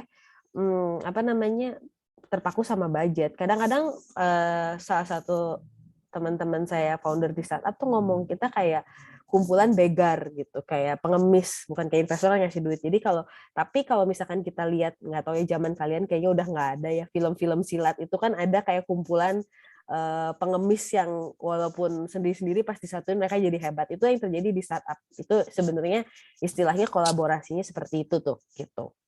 Dan pas kalian growth ini, selain development secara komersial marketing nomor satu itu, yang kedua adalah growth hacking plan-nya, itu either kamu mau di produk atau mau di sales atau mau di mana, itu bisa di mana aja growth hacking plan-nya. Tapi ini salah satu yang ketinggalan, yang penting itu legal. Kadang-kadang pas kalian growth itu, kalian terhambat sama legal. Saya pernah menemukan kasus startup itu belum pernah buat legal, tidak ada co-founder apa sih istilahnya kayak agreement, founder agreement kita sebutnya. Dan waktu mereka mau ada investment ribut gitu. Akhirnya investmentnya nggak jadi karena ribut antara founder sendiri, terus legalnya jadi nggak bisa dibuat, nggak ada yang mau tanda tangan, akhirnya dadah gitu. Padahal mereka udah mau dapat investment. Itu salah satu problem nyata terjadi di dunia startup gitu. Habis itu setelah kalian melakukan growth hacking itu commercial tracking gitu. Sebenarnya commercial tracking kalau secara formal ada dua ini, business initial meeting with corporation gitu. Kalian mau kerja sama perusahaan-perusahaan besar atau sama pemerintah, partnership sama pemerintah sama yang besar-besar. Tapi sebenarnya commercial tracking itu kalau di operational adalah nih kalian membuat growth hacking gitu, kalian lihat lagi nih beneran nggak sih rencana kalian itu berjalan sesuai plan-plan kalian atau ternyata nggak efektif. Misalkan saya ngeluarin budget marketing karena baru diinvest. Saya berani bayar ads 100 juta sebulan, 500 juta sebulan. Wah, user saya naik 100.000 per bulan usersnya. Tapi dengan kenaikan budget saya 1000% misalkan, tapi user saya cuma naik 100%. Jadi is it efektif growth hacking kalian? Atau ternyata ada cara lain, ternyata kalian tuh bukan dari digital marketing, tapi ternyata harusnya sales yang door to door. Atau karena orang Indonesia maunya diajak ngomong, harus diajak ngomong sama sales representatif. Nah itu yang kadang-kadang orang merasa ya punya duit banyak nggak apa-apa di aur-aur aja gitu. Padahal sebenarnya setiap kalau yang benar tuh setiap aksi effort yang kita lakukan adalah kita harus lihat hasilnya. Yang paling gampang di hype pajak adalah data itu penting. Kedua, kita punya tools. Untuk sekarang kita ada CRM tools, kita pakainya third party namanya MoEngage. Itu untuk tracking nih semua kegiatan aktivitas kita, campaign kita, aktivitas baik dari sales, marketing, customer service, atau bahkan dari G2G, di government to government tuh apakah ada hasilnya gitu. Apakah kita misalkan contoh baru buat webinar nih kemarin gitu, apakah itu convert ke customer atau enggak gitu, apakah sebenarnya kita efektif. Terus misalkan nih kita kerjasama sama Gojek ini kan punya 1 juta partner GoFood kan. Kita waktu itu mau bikin legal segala macam sampai tanda tangan perjanjian tuh kurang lebih lewatin due diligence segala macam tuh kurang lebih takes time kayak 1 tahun. Habis itu dapat nih user segala macam. Is it worth it gitu 1 tahun yang kita buang, 1 tahun development budget yang kita buang untuk menjadi partner Gojek gitu. Ternyata setelah dilihat worth it gitu. Kita customer bisa naik eksponensial. Terus juga secara branding kita jadi lebih bagus jadi partnernya Gojek and so on. Nah itu kadang-kadang yang sering terlewat dari teman-teman bahwa itu review itu sangat penting, nggak dibiarin berjalan aja mentang-mentang punya duit. Gitu. Terus balik ke design thinking gitu. Ini sebenarnya adalah standar design thinking. Gimana sih kita ngedesain produk dan service gitu. Sebenarnya yang pertama harus kita lakukan adalah kita lihat idea dulu. Idea kita sendiri bisa nggak sih kita define ya idea kita ini? Dalam paling gampang gini, kalau kalian punya idea, terus kalian suruh nerangin di depan teman-teman kalian, bisa nggak sih kalian nerangin simple, mudah, teman kalian langsung mengerti tanpa kalian harus berpikir berkali-kali gitu, tanpa kalian reluctant untuk membagi ide kalian. Kalau kalian bisa menerangkan semudah itu, berarti secara ide kalian tuh benar-benar udah bisa ngedefine tuh ide kalian kayak gimana gitu. Tapi habis itu setelah bisa terangin tuh kalian empathize. Ini sebenarnya orang-orang tertarik nggak ya sama ide saya gitu. Orang ngerti nggak gitu. Orang buy-in nggak ide saya. Itu sebenarnya proses design thinking. Jadi kalau culture di Hai Pajak tuh kita selalu nggak mau kayak kalian pokoknya jangan sok tahu ya gitu. Kalian jangan sok tahu. Kita selalu memposisikan jadi orang yang paling nggak ngerti di ruangan. Jadi kayak ini sebenarnya orang-orang yang kita terangin tuh sebenarnya ngerti nggak? Dia buy-in nggak? Kita kayak tanya lagi, menurut kalian gimana? Masukan dari customer kita gimana gitu. Biasanya kita bahkan saya sendiri masih rutin melakukan call one-on-one. Misalkan saya random aja minta data customer yang bisa di call, bisa minta masukan mereka gimana. Nah, terus apakah ada, kalau mereka masih mau komplain berarti it's good thing gitu. Kayak saya senang sama Hai Pajak nih, tapi sempet kayak bikin NPWP lambat. Itu kan saya dapetin dari mana? Dari customer gitu. Lalu tes. Udah dia buy-in, dia mau tes nggak? Gitu. Dan kamu juga tes lihat hasilnya gitu. Kalau itu semua udah jalan, di tes lihat hasilnya oke segala macam, barulah mulai buat prototype gitu. Jadi tapi yang paling penting di antara semuanya adalah kalian kalau misalnya mau jadi founder, di kepala kalian sendiri kalian masih bentuknya benang kusut atau kalian udah bisa as clear as highway gitu. Jadi kayak kalian harus tahu, kalian harus jujur sama diri kalian sendiri gitu. Itu tuh udah benar-benar kalian ngerti, atau kalian sendiri sebagai yang punya idenya masih bingung. Jadi itu salah satu bentuk design thinking proses. Tadi yang tanya design thinking, masih ada yang mau ditanyain nggak?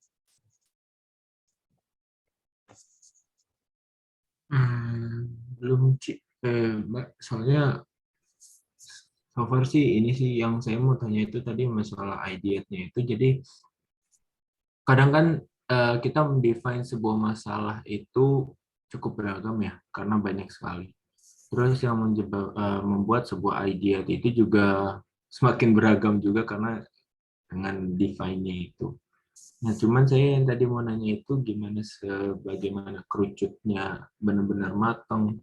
Itu kan kalau yang tadi idenya itu berhasil ketika sudah tes market kan. Nah, tapi kalau sampai kayak misalnya idenya itu sebelum ini nih kan tes market itu kan bisa terjadi gagal. Nah, itu untuk mengurangi kegagalan dalam sebuah tes marketnya itu yang untuk ide prototipenya itu saya juga gimana gitu saya supaya tidak, kan itu kalau ide juga kan ke prototype itu kan cukup makan cost banyak juga kan.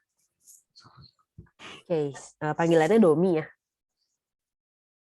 Betul, Mbak. Oke, gini, itu kan berarti namanya kamu belum menemukan pivoting-nya kan, gitu. Sebenarnya frankly speaking, kalau kita masih punya terlalu banyak ide di kepala kita dan belum punya kayak pivotnya, kayak dikecilin gitu idenya, bener-bener sumber masalahnya apa, berarti sebenarnya kalian tuh belum lulus define, gitu. Itu sebenarnya belum beres nih define-nya gimana, define idea kalian tuh kayak gimana gitu. Kalau misalkan ngelihat gambar si design thinking ini kan kalian lihat panahnya tuh bolak-balik gitu, panahnya ke atas terus balik lagi ke bawah gitu. Nah, as long as ideation kalian di kepala belum clear enough, kalian akan kayak bingung, telur atau ayam dulu ya, yang A atau yang B atau yang C atau yang D. Padahal sebenarnya kan ada kayak bagan ya, yang urgent, important, terus kayak beneran kepake enggak gitu-gitu. Itu sebenarnya kalian harus sudah bisa tuh, kalau memang kalian clear enough dengan permasalahannya, kalian bisa bagi tuh. Itu apakah bener-bener masalahnya itu ternyata yang A itu bukan jadi masalah, itu cuma jadi kayak penghalang jalan aja, tinggal digeser gitu. Masalahnya yang bikin orang-orang pingsan misalkan adalah ternyata gas bocor di sana. Bukan penghalang jalan yang ada di depan. Penghalang jalan di depan mah satu orang aja nggak sengaja keserempet gitu. Tapi ternyata yang bikin pada pingsan itu bukan si penghalang jalannya, itu ada gas bocor tuh di belakang. Nah, itu hal-hal seperti itu sebenarnya kalian harus benar-benar tulis nih ideation-nya dan tes gitu. Tes kan kalau misalkan research itu kan nggak mahal ya. I mean kayak yang mahal adalah waktu kalian, dan kalian kayak bikin data-data analisisnya itu untuk research gitu, tanya-tanya ke orang, terus melakukan survei, itu kan bisa kalian lakukan. Apakah A atau B yang lebih penting? Jadi kalau misalnya kalian punya ide banyak, kalian pilih satu, mana yang menurut kalian paling efektif dan paling paling penting gitu. Dari situ baru udah kerucut dapat satu nih, baru kalian bikin prototype. Jadi kalau as long belum menemukan si kerucutnya itu, berarti kalian belum bisa mendefine dengan baik idenya kalian kayak gimana, dan pain point-nya sebenarnya ada di mana gitu. Which is sebenarnya itu normal gitu. Kadang-kadang sih juga mau develop produk baru bingung, mesti yang A, mesti yang B, mesti yang C ya yang diduluin gitu. Jadi daripada kalian mau cepet-cepet, lebih baik kayak bener-bener kayak dilihat lagi nih seperti apa yang benar-benar penting yang harus dikembangin gitu. Oke ya Domi, mungkin itu dulu jawabannya. Terus, nah ini juga salah satu standar biasanya kalau kalian buat startup ini yang harus dibuat. Ini lebih ke arah sebenarnya mengurai apa yang ada di pikiran kalian gitu. Gimana sih problem solutionnya, seperti apa sih? Terus juga customer kita tuh sebenarnya mau target yang mana? Kalau misalkan kita kayak semua customer ditargetin dari perusahaan besar sampai perusahaan kecil sampai kaki 5, berarti kalian belum benar-benar nemuin target customer kalian seperti apa gitu. Kalau kalian udah perusahaan gede kayak Gojek yang udah kayak memang bisa absorb semuanya, ya itu nggak aneh target customer-nya dari atas sampai bawah ada. Tapi kalau kalian masih baru dan target customer kalian ternyata terlalu luas, ya berarti kalian belum bisa define sebenarnya yang betul-betul butuh kita siapa, early adapter kita siapa gitu. Terus UVP misalkan, apa sih yang membuat kalian beda dan worth paying attention gitu. Kalau misalkan Hypajak contohnya gitu, kalau yang lain itu usersnya itu masih harus kompetitor kita ya, at least mereka masih harus ngerti basic tax atau accounting untuk pakai software kompetitor kita. Karena memang target market mereka itu perusahaan besar, di mana yang pakai itu adalah tax and accounting staff. Sedangkan di Hypajak itu karena target market kita adalah orang pribadi, gig ekonomi, freelancer yang benar-benar nggak ngerti tax and accounting, misalkan ada desainer segala macam, ya udah pasti mereka nggak ngerti pajak sama akuntansi kan. Itu adalah UVP Hypajak contohnya. Terus ditanya lagi solution gitu, fitur-fitur kalian yang mau dipakai pertama kali apa? Kalau misalkan budget terbatas, pilih aja 1, 2, 3 gitu, nggak usah langsung semuanya dimasukin. Karena biayanya benar kata Domi tadi nggak murah untuk membangun seperti itu gitu. Lalu kalian juga harus tahu nih unfair advantage yang gimana yang nggak bisa gampang di copy, tapi zaman sekarang gampang banget nge-copy segala macem gitu. Susah untuk jadi monopoli, tapi itu tetap bisa dilakukan. Kalian kalau misalkan fokus konsisten nyelesain masalah yang kecil-kecil, kalian akan ketemu unfair advantage masing-masing produknya gitu. Ternyata customer-nya butuh apa aja yang bisa kita kembangin sampai as perfect as possible gitu. Kalau misalkan saya saranin teman-teman kalau untuk cari unfair advantage, salah satu buku yang saya suka itu namanya Zero to One. Buatannya Peter Thiel nih. Aduh, kelihatan nggak nih? Zero to One. Yang nulis Peter Thiel. Peter Thiel ini kayak dia yang ngebangun PayPal bersama Elon Musk dan kawan-kawan. Dia juga ada investor kayak Facebook, Palantir. Dia Palantir jadi co-founder juga. Terus jadi kayak Tesla, SpaceX. Dia juga investornya. Gitu. Itu adalah cara kalian, salah satu dibahas yang paling banyak itu tentang unfair advantage. Terus kemudian terus revenue stream-nya dari mana? Penting juga nih, revenue model. Apakah kalian bisnisnya subscription, bulanan, orang bayar bulanan? Atau kayak Gojek nih, per orang transportasi kayak Grab gitu. Atau misalkan gratis aja gitu, karena yang penting ngumpulin customer sebanyak-banyaknya gitu. Atau kayak P2P lending, dapat dari bunganya. Itu kalian harus tahu revenue modelnya dari mana. Terus yang kedua adalah lifetime value. Lifetime value itu apa sih? Yang kalian harus tahu tuh si customer kalian ini akan pakai produk kalian berapa lama? 1 tahun, 2 tahun, 5 tahun, 10 tahun gitu. Kalau misalkan 1 tahun, pendapatan kalian dari customer itu 1 tahun berapa? 5 juta misalkan. Berarti satu customer ini 5 juta yang akan kalian dapatkan per customer. Berarti make sense-nya cost of marketing itu paling cuma sekitar 20-30% dari 5 juta kan. Nggak mungkin kalian per orang marketingin 10 juta, sedangkan kalian dapat revenue dari orang itu cuman 5 juta doang gitu. Nah itu yang sering terjadi dulu waktu orang belum ngitung lifetime value, jadi dibilangnya startup cuma bakar duit aja, karena dia nggak tahu secara pasti berapa sih orang yang akan spend sepanjang hidup orang itu untuk pakai produknya kita gitu. Nah, revenue itu sama-sama kayak revenue modalnya tadi, terus gross marginnya. Jadi selain revenue, yang benar-benar kita dapat untungnya itu berapa sih dari fixed cost, dari variable cost, biaya lain-lainnya, biaya tidak terduga, segala macam, kita harus tahu, oh marginnya kita ternyata 70%, 80%, karena bisnis model startup tuh supposed to be marginnya gede.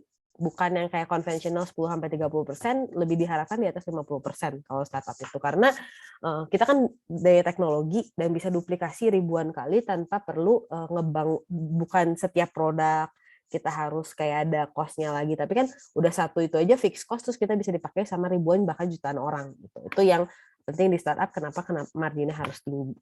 Juga dilihat juga dari cost structure nih, kadang-kadang yang suka bingung, kadang-kadang saya juga waktu awal-awal pricing kita juga bingung nih soal cost structure gitu, kita harus bayar orangnya satu ini dihitungnya orangnya berapa ya dari gaji gitu, terus hosting tuh kayak punya website atau misalkan hosting kita bayar lagi ke Apple, ke Android gitu.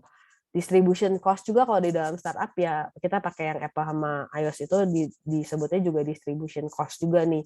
Kalau dalam konvensional kan distribusi itu pengiriman barang transportasi, dalam startup adalah platform-platform yang dipakai.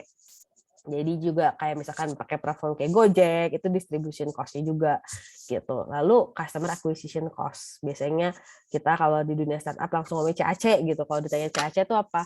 Berapa cost yang dipakai untuk dapat si satu customer atau satu download atau sampai dia bayar gitu. Normally ada yang satu customer sampai bayar saya harus spend $50, ada yang ternyata cuma spend $30, ada yang bahkan $10 aja gitu. Itu tentang cost structure. Lalu yang selanjutnya adalah key metrics gitu. Jadi ya sebenarnya key metrics lebih ke arah KPI ya. Jadi aktivitas apa sih untuk nge-measure pencapaian kita, itu disebutnya key metrics kalau di startup. Lalu channel strategi partnership, strategi kalian harus masuknya apa, kolaborasi sama siapa gitu. Ini Lean Canvas ini penting untuk jadi apa ya, dasar kalian gitu, dasar mengurai ide-ide kalian ya kalau kalian misalkan bingung. Kalau ada salah satu dari 9 poin ini kalian nggak bisa jawab dan masih nggak yakin jawabannya, kalian balik lagi tuh. Apakah ide kalian oke atau enggak dari Lean Canvas ini? Gitu. Oke. Nah, ini balik lagi jumping, ini kayaknya rada salah PPT-nya tentang valuation. Ini banyak yang tanya banget tentang valuation, gimana sih cara ngitungnya, segala macam. Saya tetap ngomong, kalau kalian nanya ke investor juga mereka nggak akan tahu jawabannya.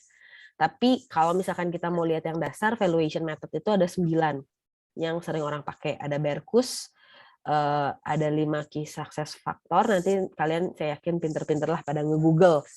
Terus ada yang pakai risk factor, ada yang pakai scorecard, ada yang pakai comparable transaction, dia ngebandingin benchmark sama company yang sejenis, kompetitor. Kadang kalau nggak ada di Indonesia, misalkan pakai kompetitor yang udah jalan di Amerika, misalkan gitu. Terus juga book value. Ini sebenarnya kalau book value banyak dipakai di perusahaan konvensional. Dan biasanya investor lokal Indonesia banyak pakai book value nih gitu.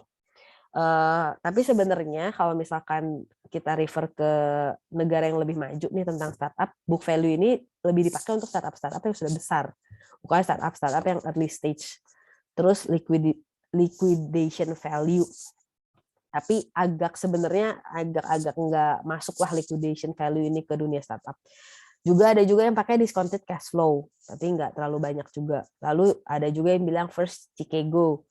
Dia pakai weighted average 3 valuation scenarios. Tapi kalau misalkan mau dibahas, skenario itu masing-masing investor tuh punya skenario yang beda gitu. Jadi kalian kalau mau tanya skenario investor A sama B itu belum tentu sama gitu. Jadi juga tetap susah gitu kalian dapat definite valuation tuh dari mana gitu. Terakhir namanya valuation method venture capital. based on return of investment yang di-expect sama investor. Tapi ini yang tahu cuma investor sama Tuhan gitu kan, kita nggak tahu gitu dia mau expected-nya gimana dari 10 startup yang dia diinvest, dia targetin berapa yang menguntungkan gitu. Terus skenario apa aja. Terus dia punya konflik of interest apa gitu. Tertariknya apa, fintech kah, perusahaan agri kah gitu. Jadi sebenarnya nggak ada definite-nya gitu valuation kalian tuh seperti apa. Tapi kalau kalian mau gampangnya, paling gampang ini pakai book value gitu. Ini contohnya ya perusahaan-perusahaan yang udah besar. Kenapa saya contohin udah besar? Karena book value itu paling gampang gitu. Valuasinya $3 miliar Lazada. GMV-nya 1,3. Berarti ada multiple-nya 2,4. Jadi multiple itu sendiri kalian bisa searching juga, setiap jenis industri dari startup itu punya multiple valuation beda-beda. Fintech tuh salah satu yang valuation-nya besar. 15-20-an kali valuation. Tapi kalau udah perusahaan-perusahaan sebesar ini kan nggak mungkin tuh valuation-nya kali 15 kali 20 lagi gitu kan. Jadi rata-rata 1-5 lah valuation-nya kalau udah sebesar ini. Nah, refernya adalah ke GMV. Tadi GMV kan gross merchandise value. Gross merchandise value apa sih gitu? Itu adalah kayak yang transaksi, berapa besar transaksi yang terjadi di satu platform. Ya, Lazada berarti 1,3 miliar per tahun. Berarti valuasinya dia di-valuate 3 miliaran. Berarti valuasinya kurang lebih 2,4.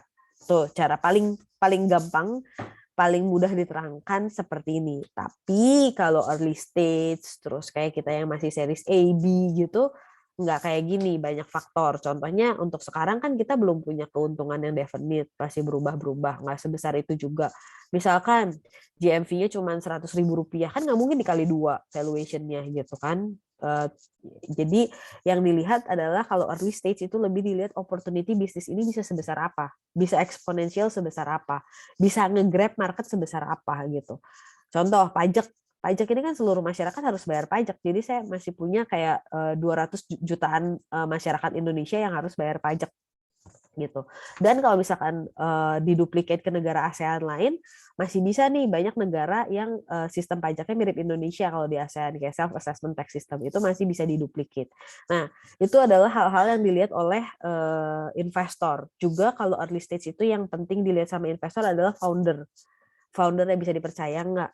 Bisa komit nggak, background-nya gimana founder-founder ini gitu. Mereka melakukan background check sendiri gitu.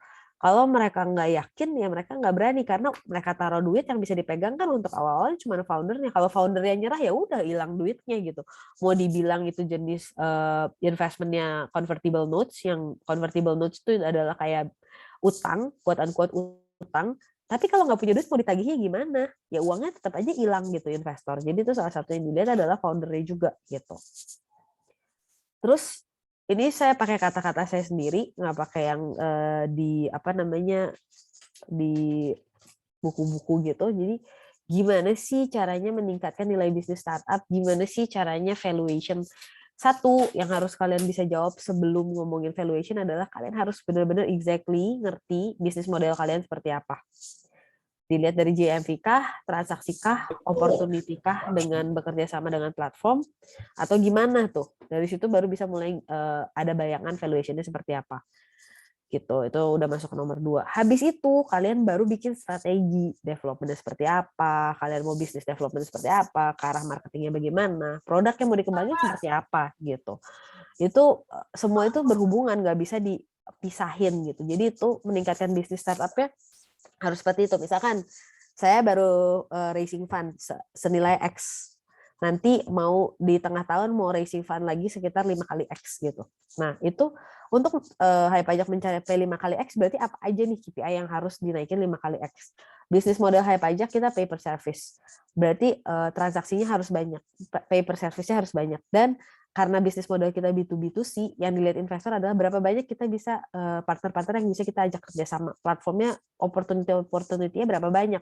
Bisa kerja sama GoBiz, opportunity-nya 1 juta. Sama Tokopedia, 10 juta merchant. Sama TikTok, berapa ratus ribu content creator. Nanti kerjasama lagi sama Agri, berarti berapa orang gig ekonomi. Itu yang dilihat gitu. Jadi kalian harus tahu persis bisnis modelnya seperti apa. Jadi kalian bisa nego juga sama investor gitu, yang bukan terima hitungannya sembari kalian tuh nggak tahu ini hitungan dari mana gitu. Kalian harus bisa negosiasi. Dan yang paling penting, terutama buat teman-teman di Unpar, karena saya alumni Unpar, adalah it's all about telling a story gitu. Jadi itu penting banget. Dulu saya naif gitu. Kalau anak Unpar kan pikirannya kayak kita harus pasti banget bagus baru kita berani ngomong. Ya kan? Jangan nanya dulu sebelum pertanyaannya benar-benar perfect. Itu gaya anak Unpar banget lah gitu.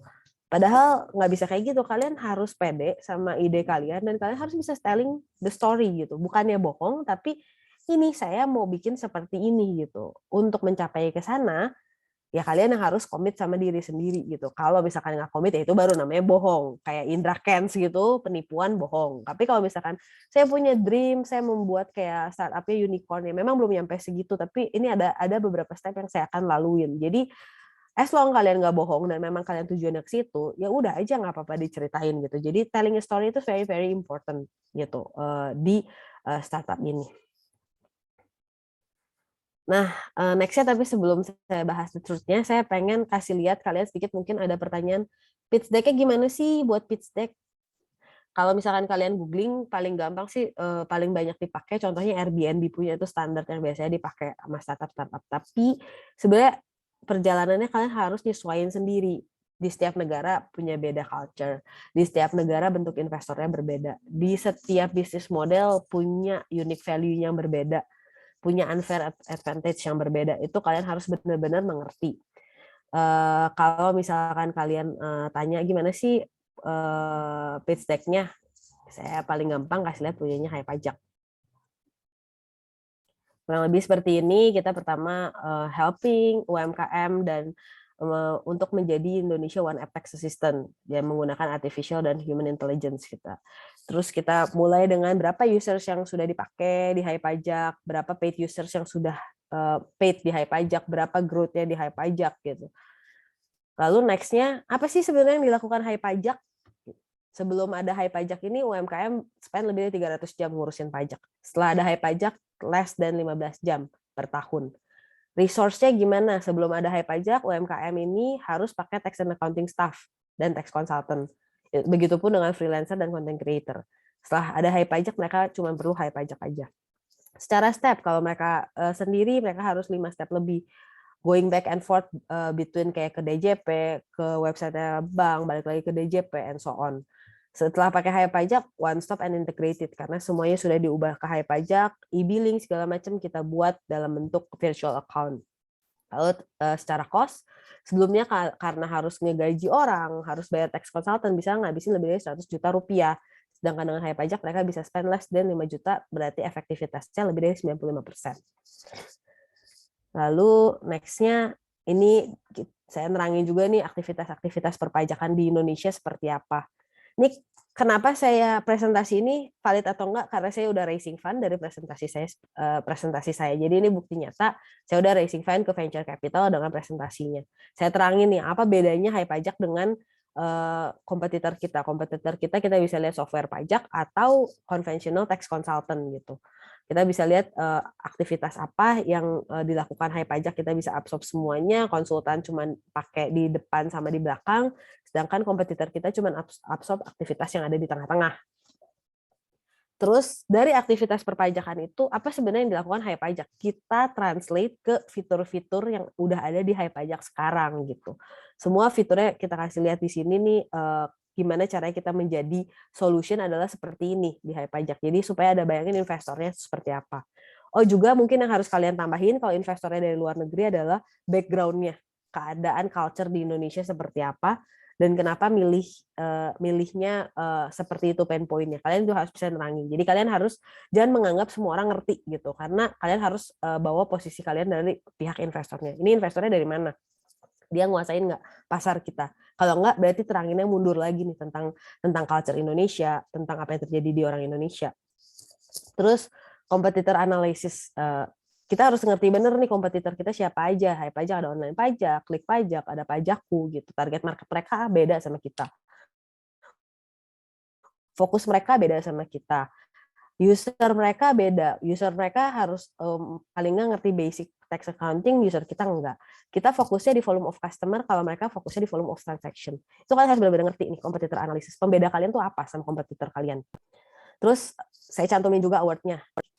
Kita pernah menang Alibaba Guide Global Challenge juara 1, dan juga kita jadi Viewer Choice Award dan award-award lainnya. Kita kasih tahu juga media coverage kita, dan kita juga kasih lihat nih, karena startup pajak kan harus berhubungan baik dengan pemerintah. Kita udah bolak-balik ke Dirjen Pajak, kita juga udah ketemu Pak Dirjennya, juga tim-tim DJP-nya. Juga kita pernah diundang ke Istana Presiden. Itu yang ngasih lihat bahwa kita sudah diakui nih sama pemerintah, sampai kita diundang ke Istana Presiden. Juga timnya siapa aja, co-foundernya ada saya sebagai CEO, saya tax expert-nya dan background-nya finance, dan ada CTO-nya dia teknologis, background-nya dia dari Kaskus, dia membangun KFC Digital. Itu semua harus kalian terangin gitu.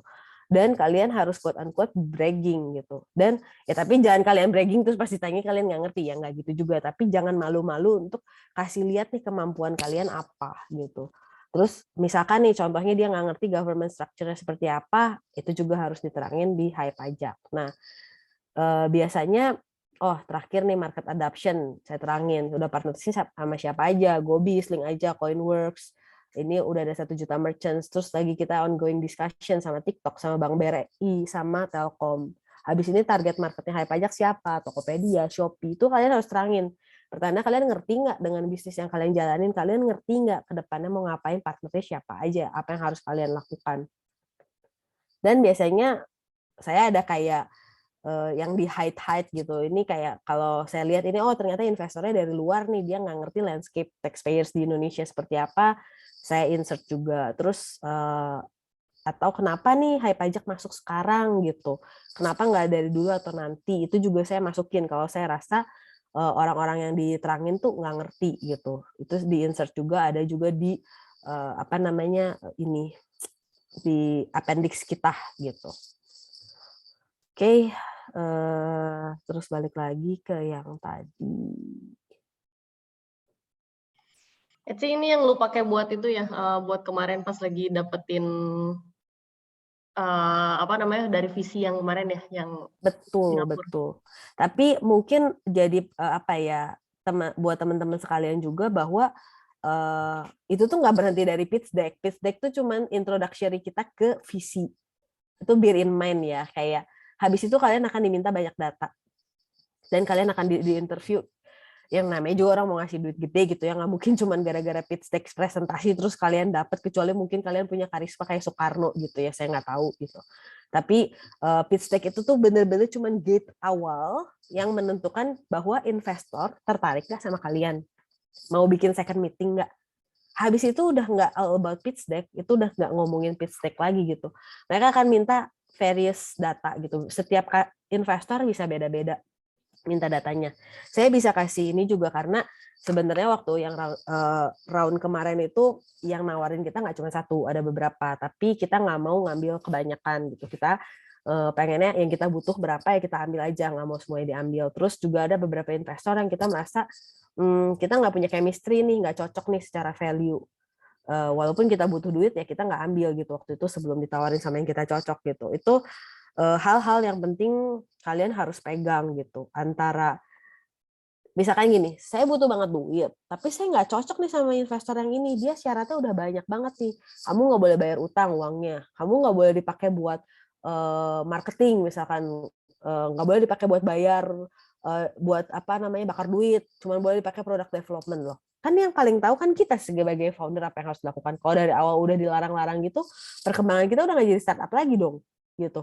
Jadi kayak usaha dagang yang diinvest gitu kan. Nah, hal-hal kayak gitu juga kalian harus tahu. Biasanya ada 2. Kalau venture capital modelan yang dari Amerika itu mereka nggak mau tanda tangan NDA.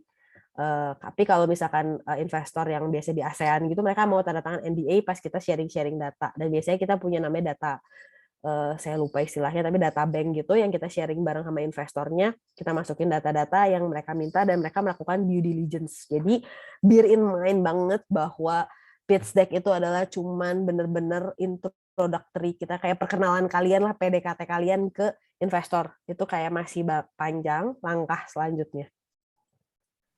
The truth is, dari yang saya terangin dari awal sampai akhir adalah Startup itu tidak seindah yang saya terangin dan tidak semulus yang saya terangin tadi. Kayak pertama before startup ya kalian ya moodnya biasa aja. Terus kalian menemukan ide, kalian akan antusias segala macam. Setelah kalian idenya dijalanin, ternyata realitasnya nggak semudah itu tuh. Kalian kayak bisa down banget, cobain produk, gagal, ada yang berhasil, ada yang orang nggak mau beli, mulai jalan tapi duitnya mulai susah, mau masuk produk market fit, mau scale up belum tentu udah diinvest sama investor. Jadi itu benar-benar curve-nya startup seperti itu, dan scale up yang pas udah naik itu bisa juga nanti turun gitu. Karena banyak case kayak startup yang udah gede ternyata ada masalah, ternyata down jadi bangkrut juga kan banyak kan gitu. Nah, cuman di Indonesia nggak terlalu terekspos, beda sama di luar yang lebih terekspos hal-hal seperti itu, karena Indonesia ini iklim startupnya masih bisa dibilang sangat muda gitu. Dan misalkan plan kamu nih, saya juga pas awal-awal buat startup tuh kayak yang di atas tuh bikin kayak garis lurus, yang kayak semuanya very good, saya semuanya udah di planning gitu.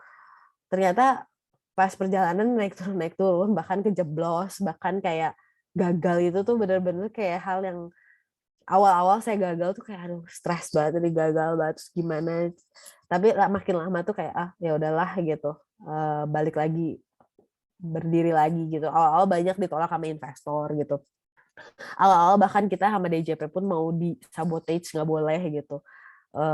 Dan bahkan yang mengakui kita pertama adalah penghargaan internasional gitu, dari penghargaan internasional negara lain yang ngakuin bukan Indonesia gitu. Itu kayak kalian harus melewati phase-phase itu gitu untuk membangun startup gitu.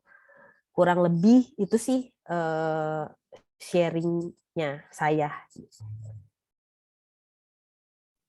Oke, Ci, thank you banget sharing-sharing ini. Soalnya kalau teman-teman boleh mau tahu, ini tuh Hai Pajak awalnya angel investor ya. Jadi pertama tadi udah bootstrap gitu ya. Kemudian ada angel investor, abis itu baru kemarin ini ada VC yang dari Singapura ya. Oh, sebelumnya ada grant fund ya dari Alibaba, Oh, itu kita dapat grant juga gitu. Oke.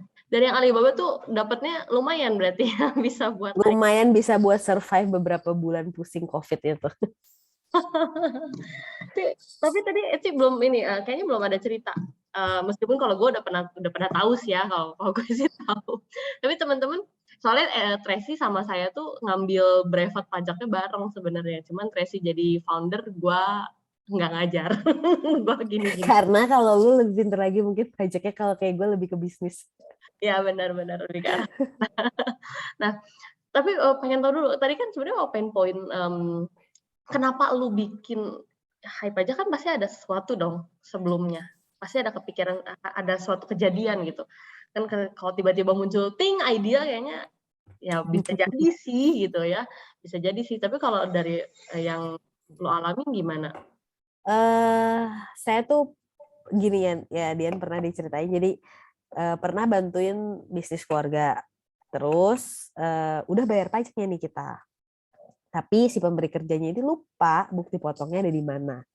Karena kita merasa udah dibayarin, terus kita juga udah ini ya kita lapor aja, terus diiniin apa namanya, diaudit sama si DJP KPP lah, kayak pas diaudit mana bukti potongnya lumayan besar, nggak mau kita suruh bayar, orang kita udah bayar kok.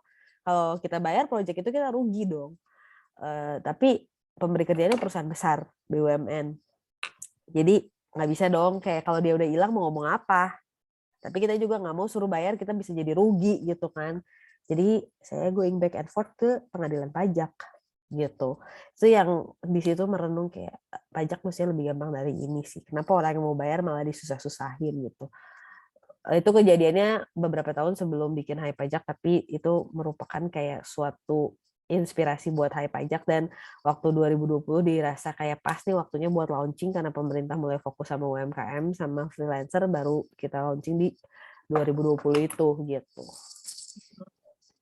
Oke, teman-teman. Nah itu jadi asal mulanya kalau Tracy sih ada cerita di balik Hai Pajak ya gitu ya. Jadi nggak yang tiba-tiba kita ting udah bikin ini lah gitu. Kayak kalau gue juga gitu nggak kepikiran kali ya kalau saya posisinya sebagai orang biasa yang nggak punya pengalaman pahit tentang pajak. Oke, nah buka ini teman-teman, teman-teman silakan saya buka kolom pertanyaan, forum pertanyaan, teman-teman kalau misalnya ada yang mau nanya boleh banget langsung ini sama foundernya gitu, sama yang sudah pernah melakukan. Gua kira tuh udah pitch. Memang sih kadang-kadang pada ini ya teman-teman. Oh pitch deck itu kayak paling menegangkan kayak gitu ya. Tapi ternyata pitch deck itu baru awal banget ya. Artinya, Betul. artinya lu udah beberapa kali pitch deck dong berarti dengan banyak. Udah sampai bentuk seperti itu udah ada perubahan berapa kali, dan kayak gue juga awalnya gini ya mikir kayak oke, gue harus buat pitch deck yang bagus banget supaya gue dapet investment. Ternyata itu semua bohong. Jadi bukan pitch deck yang harus bagus, guys.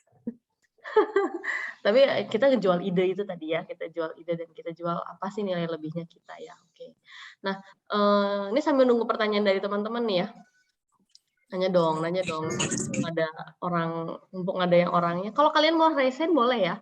Ada yang mau raise hand boleh, mau nanya langsung. Yang ada di chat tuh, apa benar anak startup nggak punya work and life balance? Oh iya ya tadi ya yang di atas ya. Yang gue punya jawab work nih. and life balance. Kalau yang Iya. saya tahu sih ya, Tracy nggak punya pacar gitu aja. Parah. Ya, jadi apa ya, menurut saya work and life balance. Menurut saya zaman sekarang ini ya, kayak karena orang pengen semua membangga-banggakan overproductive life, kesannya kayak sibuk banget.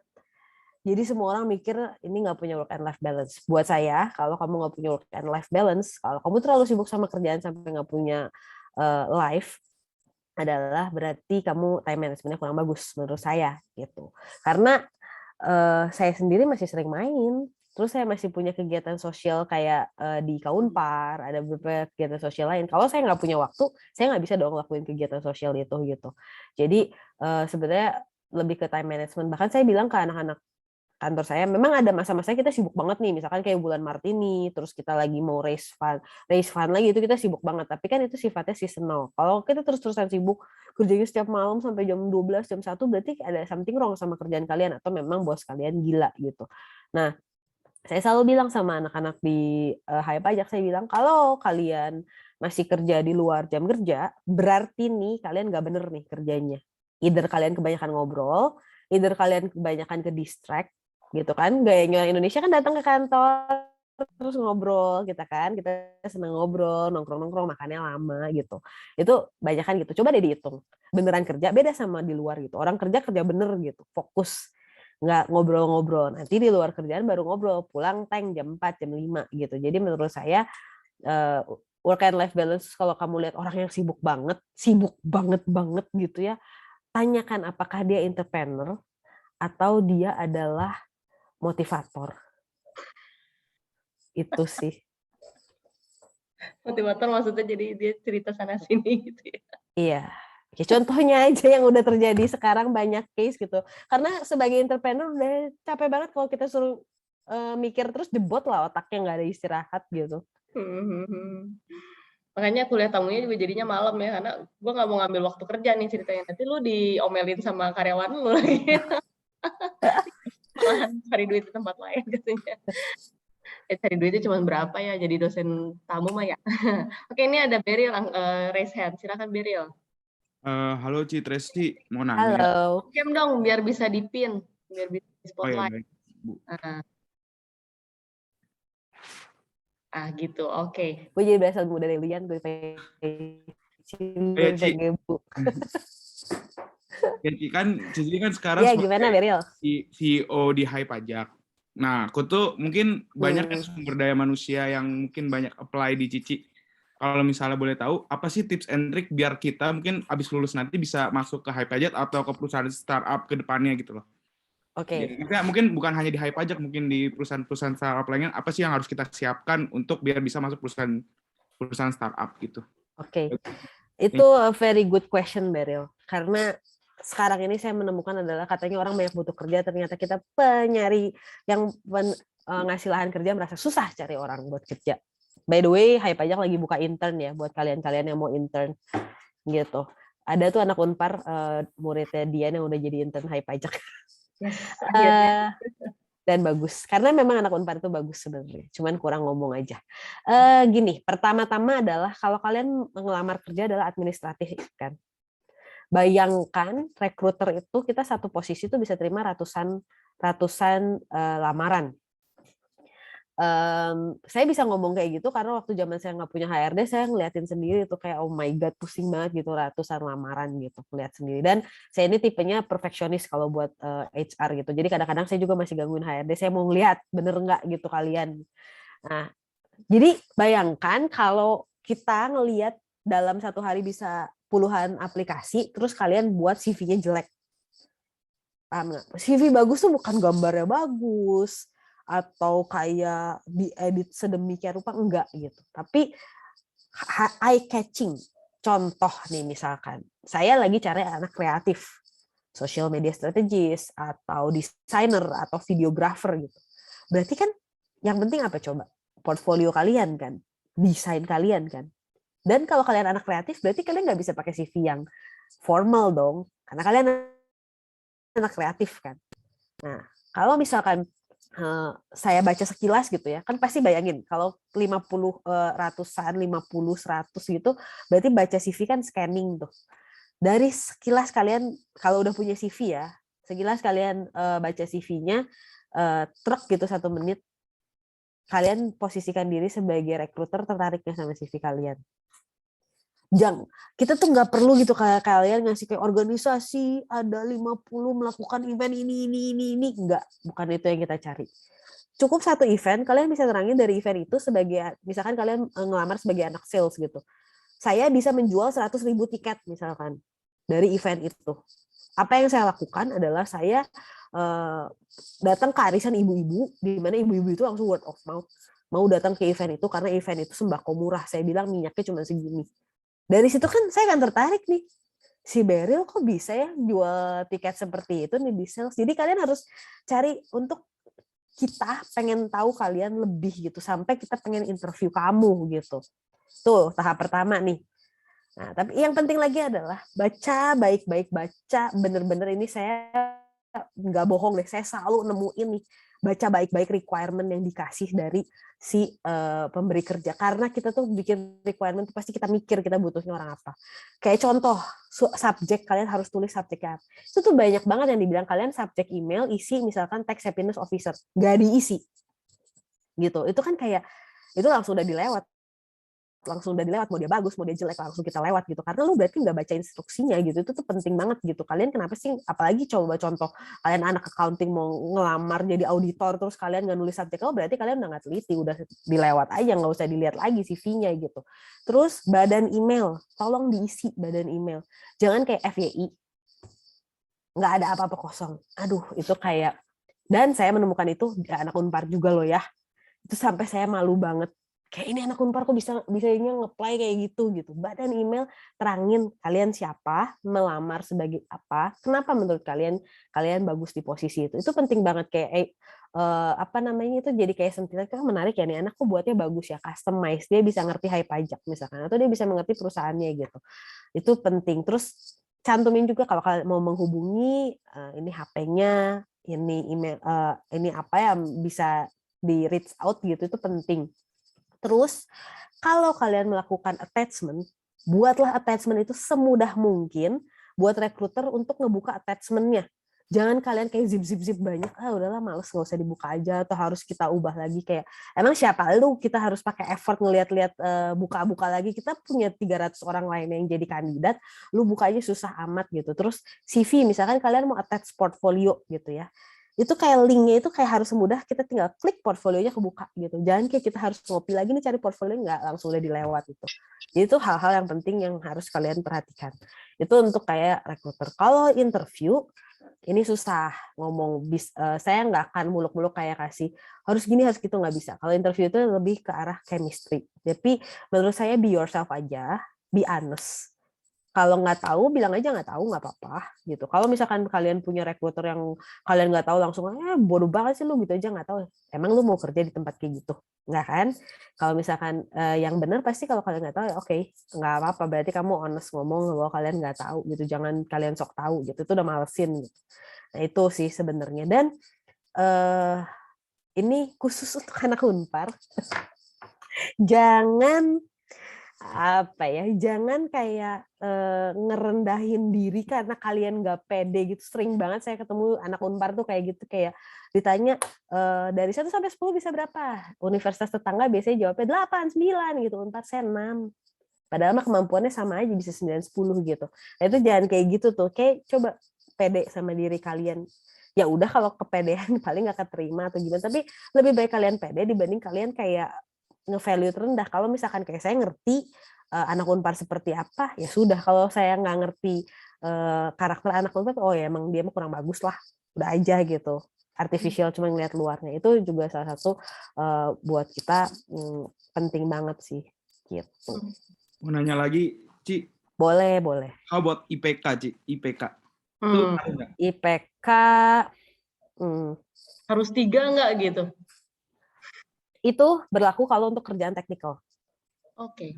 Berlaku untuk kerjaan teknikal gitu. Tapi kalau kerjaan yang lebih apa ya, kayak social skill apa segala macem, enggak sih, enggak berlaku. Karena kayak misalkan contoh sales, marketing, kreatif gitu, kita kan nggak ngeliat IPK kalian gitu. Tapi ya kalau misalkan 1,2 banget, 1,5 ya juga mikir juga sih nih anak ngapain pas kuliah gitu kan. Terus juga ini nggak bisa ngeliat satu variabel ya. Bisa juga lihat variabel lain. Kalian IPK jelek, tapi kalian nggak punya aktivitas lain. Itu juga pertanyaan nih. Kalian cuma belajar doang, kalian nggak punya aktivitas lain, tapi IPK kalian jelek.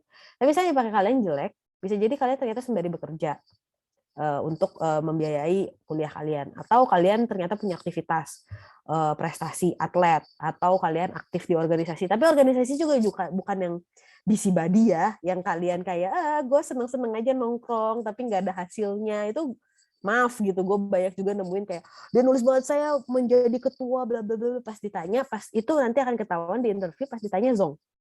Itu juga jangan kesotoyan nulis kayak lebay. Itu kayak interviewer tuh udah sering banget nge-interview kalian, sebentar juga udah tahu gitu kalian bohong atau enggak gitu. Dari pertanyaan dan jawaban kalian nggak konsisten juga bentar juga ketahuan gitu. Nah itu hal-hal. Jadi IPK bagus atau enggak depends kalian punya aktivitas lain atau enggak. Tapi juga nggak bisa terlalu jelek gitu. Dan IPK penting atau nggak penting kalau kerjanya teknikal gitu. Itu sih. Baik, makasih, Ci. Gitu. Sama-sama. Oke, Peril. Udah menjawab ya. Jadi IP-nya mesti dipertahanin berarti. Pertahanin. Jangan dipertahanin, Bu, ditingkatkan, Bu. Oh ya, ditingkatkan. Oh betul, harus ditingkatkan. Berarti dia masih di bawah Tapi 3. gini, kalau ini tips lagi buat teman-teman gitu ya. Misalkan pas awal-awal kuliah kalian kilaf nih ya. Baru sadar-sadar terakhir, oh my God, IPK penting buat kerja gitu ya. Daripada kalian kayak galau melihatnya, move on. Jadi kayak apa added value yang bisa kalian kasih untuk menutupi si IPK itu. Either itu pengalaman kerja atau apa.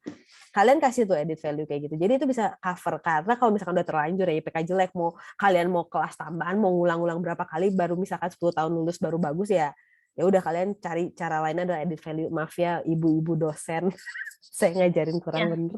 Tapi kalau misalnya kayak ambil sertifikasi gitu-gitu juga oke kan, Ci? Depend sertifikasinya. Apakah memang relatable sama pekerjaannya? Kalau nggak relate buat kita, saya sering banyak kayak contoh ya, kayak COVID ini kan orang-orang dapat banyak insentif dari pemerintah tuh, yang kelas-kelas apa sih istilahnya tuh, kelas pintar yang dari pemerintah itu kan, bisa sertifikasi gitu. Kerja itu banyak. Udah banyak banget.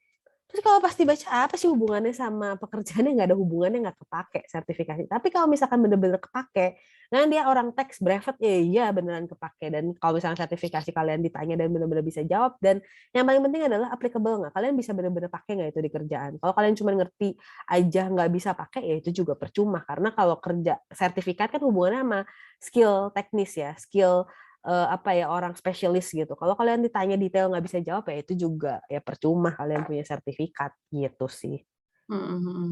Oke. Gitu Beril. Oke ya ini. Oke, sekarang masuk ke pertanyaan selanjutnya. Dom nanya lagi katanya Dom. Oke, baik.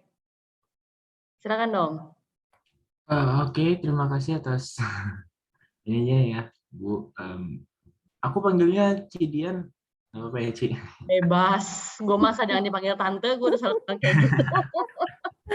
Aduh, Ibu Dian. Silakan Dom. Mbak, ini mau nanya Mbak, masalah Kan ini kan kalau dalam segi tadi kan sudah ideation, sudah sampai test market. Nah, saya tadi itu mau nanya masalah ini juga sih, Mbak. Seperti telur dan ayam juga, kan apakah kita pendaftaran nama PT atau kita mempropos kepada investor sesuatu hal yang belum terbentuk namanya.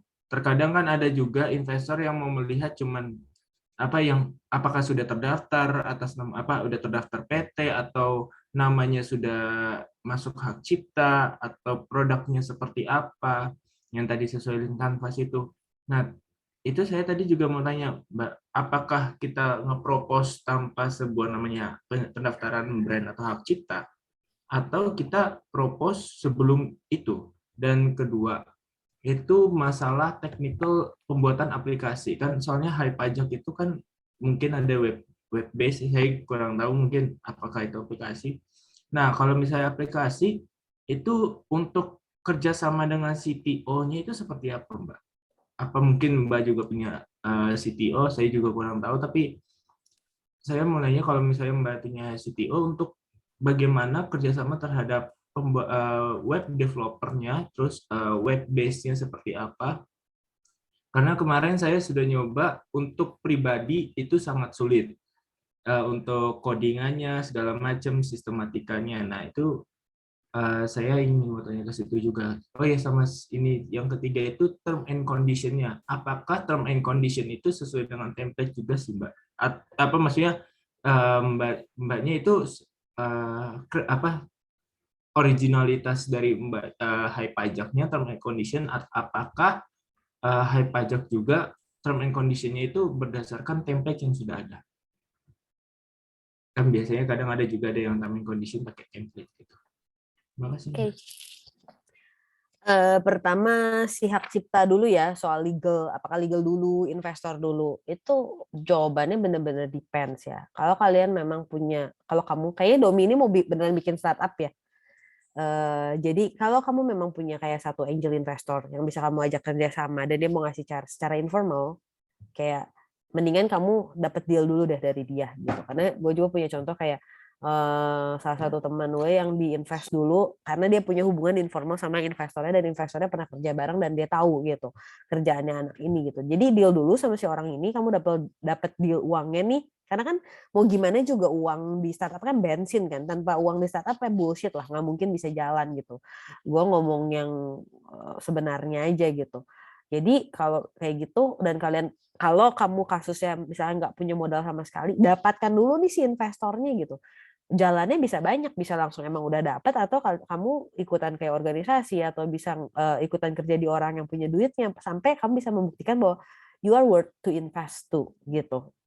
Itu jadi kalau kamu nggak punya duit ya udah cari investor dulu baru kamu ngurusin legalnya gitu. Karena legal itu nggak murah, kayak bikin akta segala macam butuh duit gitu kan. Itu yang pertama soal hak cipta. Terus yang kedua soal web sama CTO.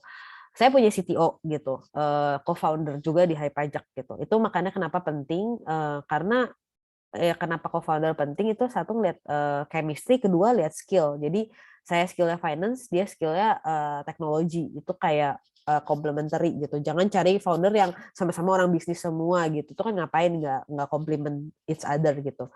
Biasanya secara bisnis saya akan bilang ke CTO saya mau bangun begini secara bisnis saya pengen seperti ini, development-nya ke arah sini, dan saya bikin kayak rangkaiannya seperti apa dan dia akan translate dalam bentuk teknologinya. Gitu. Dia translate, oke, trace berarti dengan lu mau buat kayak gini, teknologinya kayaknya pakai ini. Dan saya nanti akan balik tanya, kenapa kamu memilih itu dibanding ini gitu. Nanti dia akan nerangin gitu secara teknologi pembuatannya bla bla bla, kan dia yang lebih ngerti kan. Jadi tapi kita pun secara orang bisnis kita harus ngerti lah sedikit-sedikit, nggak boleh blong banget. Dan saya tuh tipikalnya kalau nggak ngerti saya akan tanya, saya nggak akan diem aja yaudah nanti malu nggak ngerti nggak, saya akan tanya. Even kayak misalkan meeting ada kayak istilah-istilah kalau orang teknis kan dia akan nyingkat-nyingkat gitu. Kalau saya nggak yakin itu singkatannya apa, saya akan interrupt. Ini singkatannya maksudnya apa gitu. Terus kenapa kamu decide ngebangun seperti ini? Kenapa decide harus pakai artificial intelligence instead of misalkan blockchain gitu? Terus saya akan tanya gitu. Terus misalkan saya akan bilang saya pengen datanya aman, terus juga bisa dijadikan menghasilin duit juga, saya harus bikin apa ya? Oh, blockchain, arahnya nanti kripto gitu. Itu yang menangin adalah CTO karena dia yang ngerti. Dan itu makanya kenapa chemistry itu penting banget. Kalau kamu nggak cocok sama dia, apa yang kamu pikirin bisnisnya, dia nggak akan nyambung nih, dia akan pikirannya beda gitu. Kalau saya sih karena chemistry-nya dapat banget ya dia bisa translate. Saya yang bilang secara bisnis pengen gini-gini, oh dia mikir oh ya, Tres, kita misalkan nih contoh yang paling dekat, kita lagi hiring besar-besaran developer gitu kemarin ini. Tapi susah banget nih dapat developer gitu. Hiring susah, developer banyak dipakai sama e-commerce besar, sama bank digital gitu. Kita setengah mati cari. Terus akhirnya kita mikir, oke, ini akan jadi problem seterusnya di Indonesia. Mungkin 10-20 tahun lagi talent tech ini baru terpenuhi di Indonesia gitu. Jadi in the meantime kita harus mikir nih, saya secara bisnis harus gimana, saya harus naikin budget, ada nggak, harus raising fund, bisa nggak. Dan secara CTO gimana nih caranya kita talentnya harus bener. Jadi si CTO bilang, oke, ini ada Web3, less code, codingnya nggak banyak. Jadi kita nanti nextnya nggak usah hiring lebih besar. Nggak apa-apa nih invest gede nih sekarang less code, tapi kita jadi nggak pusing nih soal orang hiring dan nggak jadi penghambat. Nah itu hal-hal seperti itu kita harus klop banget nih sama co-founder kita. Harus ada yang backup, yang satu lagi mikirin apa, yang satu mikirin apa. Itu kalau tentang teknologi. Term and condition, terutama kalau misalkan perusahaan kamu memegang data banyak, it's very very important. Kalau di Hai Pajak sendiri waktu itu kita punya third party lawyer yang bikinin kayak terms and condition gitu. Ada beberapa orang yang mungkin udah pakai template terms and condition. Contohnya kayak Ika Unpar bikin aplikasi, nggak terlalu yang gimana datanya, kita pakai template terms and condition, terus ya dibener-benerin dikit sama alumni FH gitu, nggak yang sampai sophisticated. Tapi kamu harus lihat lagi bisnisnya, ternyata bisnisnya adalah tentang apa yang keuangan yang gimana banget gitu sampai datanya, ya nggak bisa terms and condition, kalian harus pakai yang bener-bener legal gitu, nggak orang legal, nggak yang sembarangan aja gitu. Moga-moga menjawab ya. Terima kasih Mbak. Jadi keamanan data kalau di Hai Pajak mah aman banget ya. Betul, kita sampai security itu very very important buat kita karena kita selalu kejadian setiap kali kita masuk media ada hacker yang coba masuk gitu. Jadi karena mereka tahu nih masuk media udah media worthy, berarti kan data worthy juga nih, apalagi udah denger pajak gitu. Jadi biasanya tim security itu kalau udah masuk media mereka weekend itu bekerja gitu. Karena biasanya hacker-hacker itu nyerangnya di weekend karena dianggapnya kan kerjanya lagi slow nih, nggak ngeliat gitu. Kayak Tokopedia kebocoran segala macam kan terjadi pas weekend gitu. Oke. Nah, lu pakai apa ya untuk nyimpen datanya, storage datanya pakai third party atau gimana? Si server Kita datanya. tuh kayak ada beberapa servernya kita ada beberapa. Kita pisah-pisah. Terus apa namanya, ada yang LAN server, ada yang cloud server gitu. Terus juga secara security, secara teknis, kalau ditanya teknis banget yang lebih ngerti CTO ya. Tapi maksudnya kalau secara di kita ngerti, kita ada kayak admin servernya, ada yang security yang kayak ngecek-ngecekin, terus kita rutin melakukan pen test. Jadi pen test ini tuh kayak biasanya ada bolong di mana segala macam akan rutin dilakukan pen test gitu. Itu sih gitu. Jadi kayak ngetes si CEO ya. CEO lu ngerti juga kan? Alhamdulillah ya bisa jawab. Untung aja sih. Untung bisa jawab. Nah, ini ada pertanyaan dari Pak Timothy nih. Pak Timothy on aja lah. Ini dosen juga soalnya. Pak Timothy ini dosen yang kelas sistem membangun sistem digital. Saya jadi takut kalau pertanyaan dari dosen. Ada nih itu everyone ada di chat. Selamat malam Mbak Tracy. Oh udah Pak Timothy ngomong sendiri apa? Oh, coba Pak open mic. Ya. Ya, selamat malam Mbak. Malam Pak. Ya, mau nanya. Oh ini dia. Mungkin sedikit curhat juga jadinya Mbak. Punya startup juga. Kan di tahap-tahap awal gitu, masih product development, bahkan masih riset gitu. Kan belum ada hasilnya apa-apa sebenarnya. Hasil dalam bentuk uang gitu. Dan itu tuh cukup lama, biasanya mungkin 6 bulan sampai setahun gitu belum dapat apa-apa. Nah, dari pengalaman komitmennya tuh jadi berkurang, komitmen di timnya. Ada yang memilih bekerja atau dijadikan sambilan dan nggak dijadikan prioritas lagi si startupnya tuh. Nah, ada tips-tipsnya nggak Mbak untuk tetap menjaga komitmen dalam tim untuk si startup ini? Karena awalnya memang wah iya benar kita punya visi yang sama, punya idealisme yang sama gitu, tapi lama-lama ya luntur juga si idealisme itu kan. Ada tipsnya nggak? Oke, ya itu memang masalah wajar yang dihadapi oleh startup ya. Karena kalau seneng kan semua pada ngumpul, kalau susah kan kayak masing-masing gitu kan terjadi. Itu makanya dari awal sih saya bilang Pak paling penting itu adalah chemistry. Pertama chemistry itu kita benar-benar cocok nggak sih kayak pasangan mau merit gitu. Susah seneng kayaknya ini bisa bareng atau ini ternyata nggak bisa bareng gitu. Itu secara chemistry. Tapi one thing yang penting lainnya adalah founder agreement. Itu penting juga sih founder agreement kayak jangan hitungan di bisnis tapi harus dihitung apa-apa gitu. Jadi kalian punya founder agreement, siapa yang full time, siapa yang part time, pembagiannya seperti apa, perjanjian bekerjanya seperti apa gitu. Terus kalian udah kenal berapa lama? Kalau misalnya memang udah benar-benar kenal ya mungkin bisa agak informal, tapi rasanya di bisnis semua itu baik kan hitam di atas putih gitu, ada founder agreement-nya. Terus kayak apa namanya gaji berapa? Itu adalah menurut saya salah satu yang kadang lupa nih soal gaji. Kita sebagai founder tetap harus digaji karena kita harus hidup kan, makan, transportasi, akomodasi dari mana. Tapi ya tahu diri, biasanya basic minimum allowance gajinya. Misalkan saya mikir oh saya 5 juta cukup lah, yang penting saya bisa makan dan bisa hidup gitu.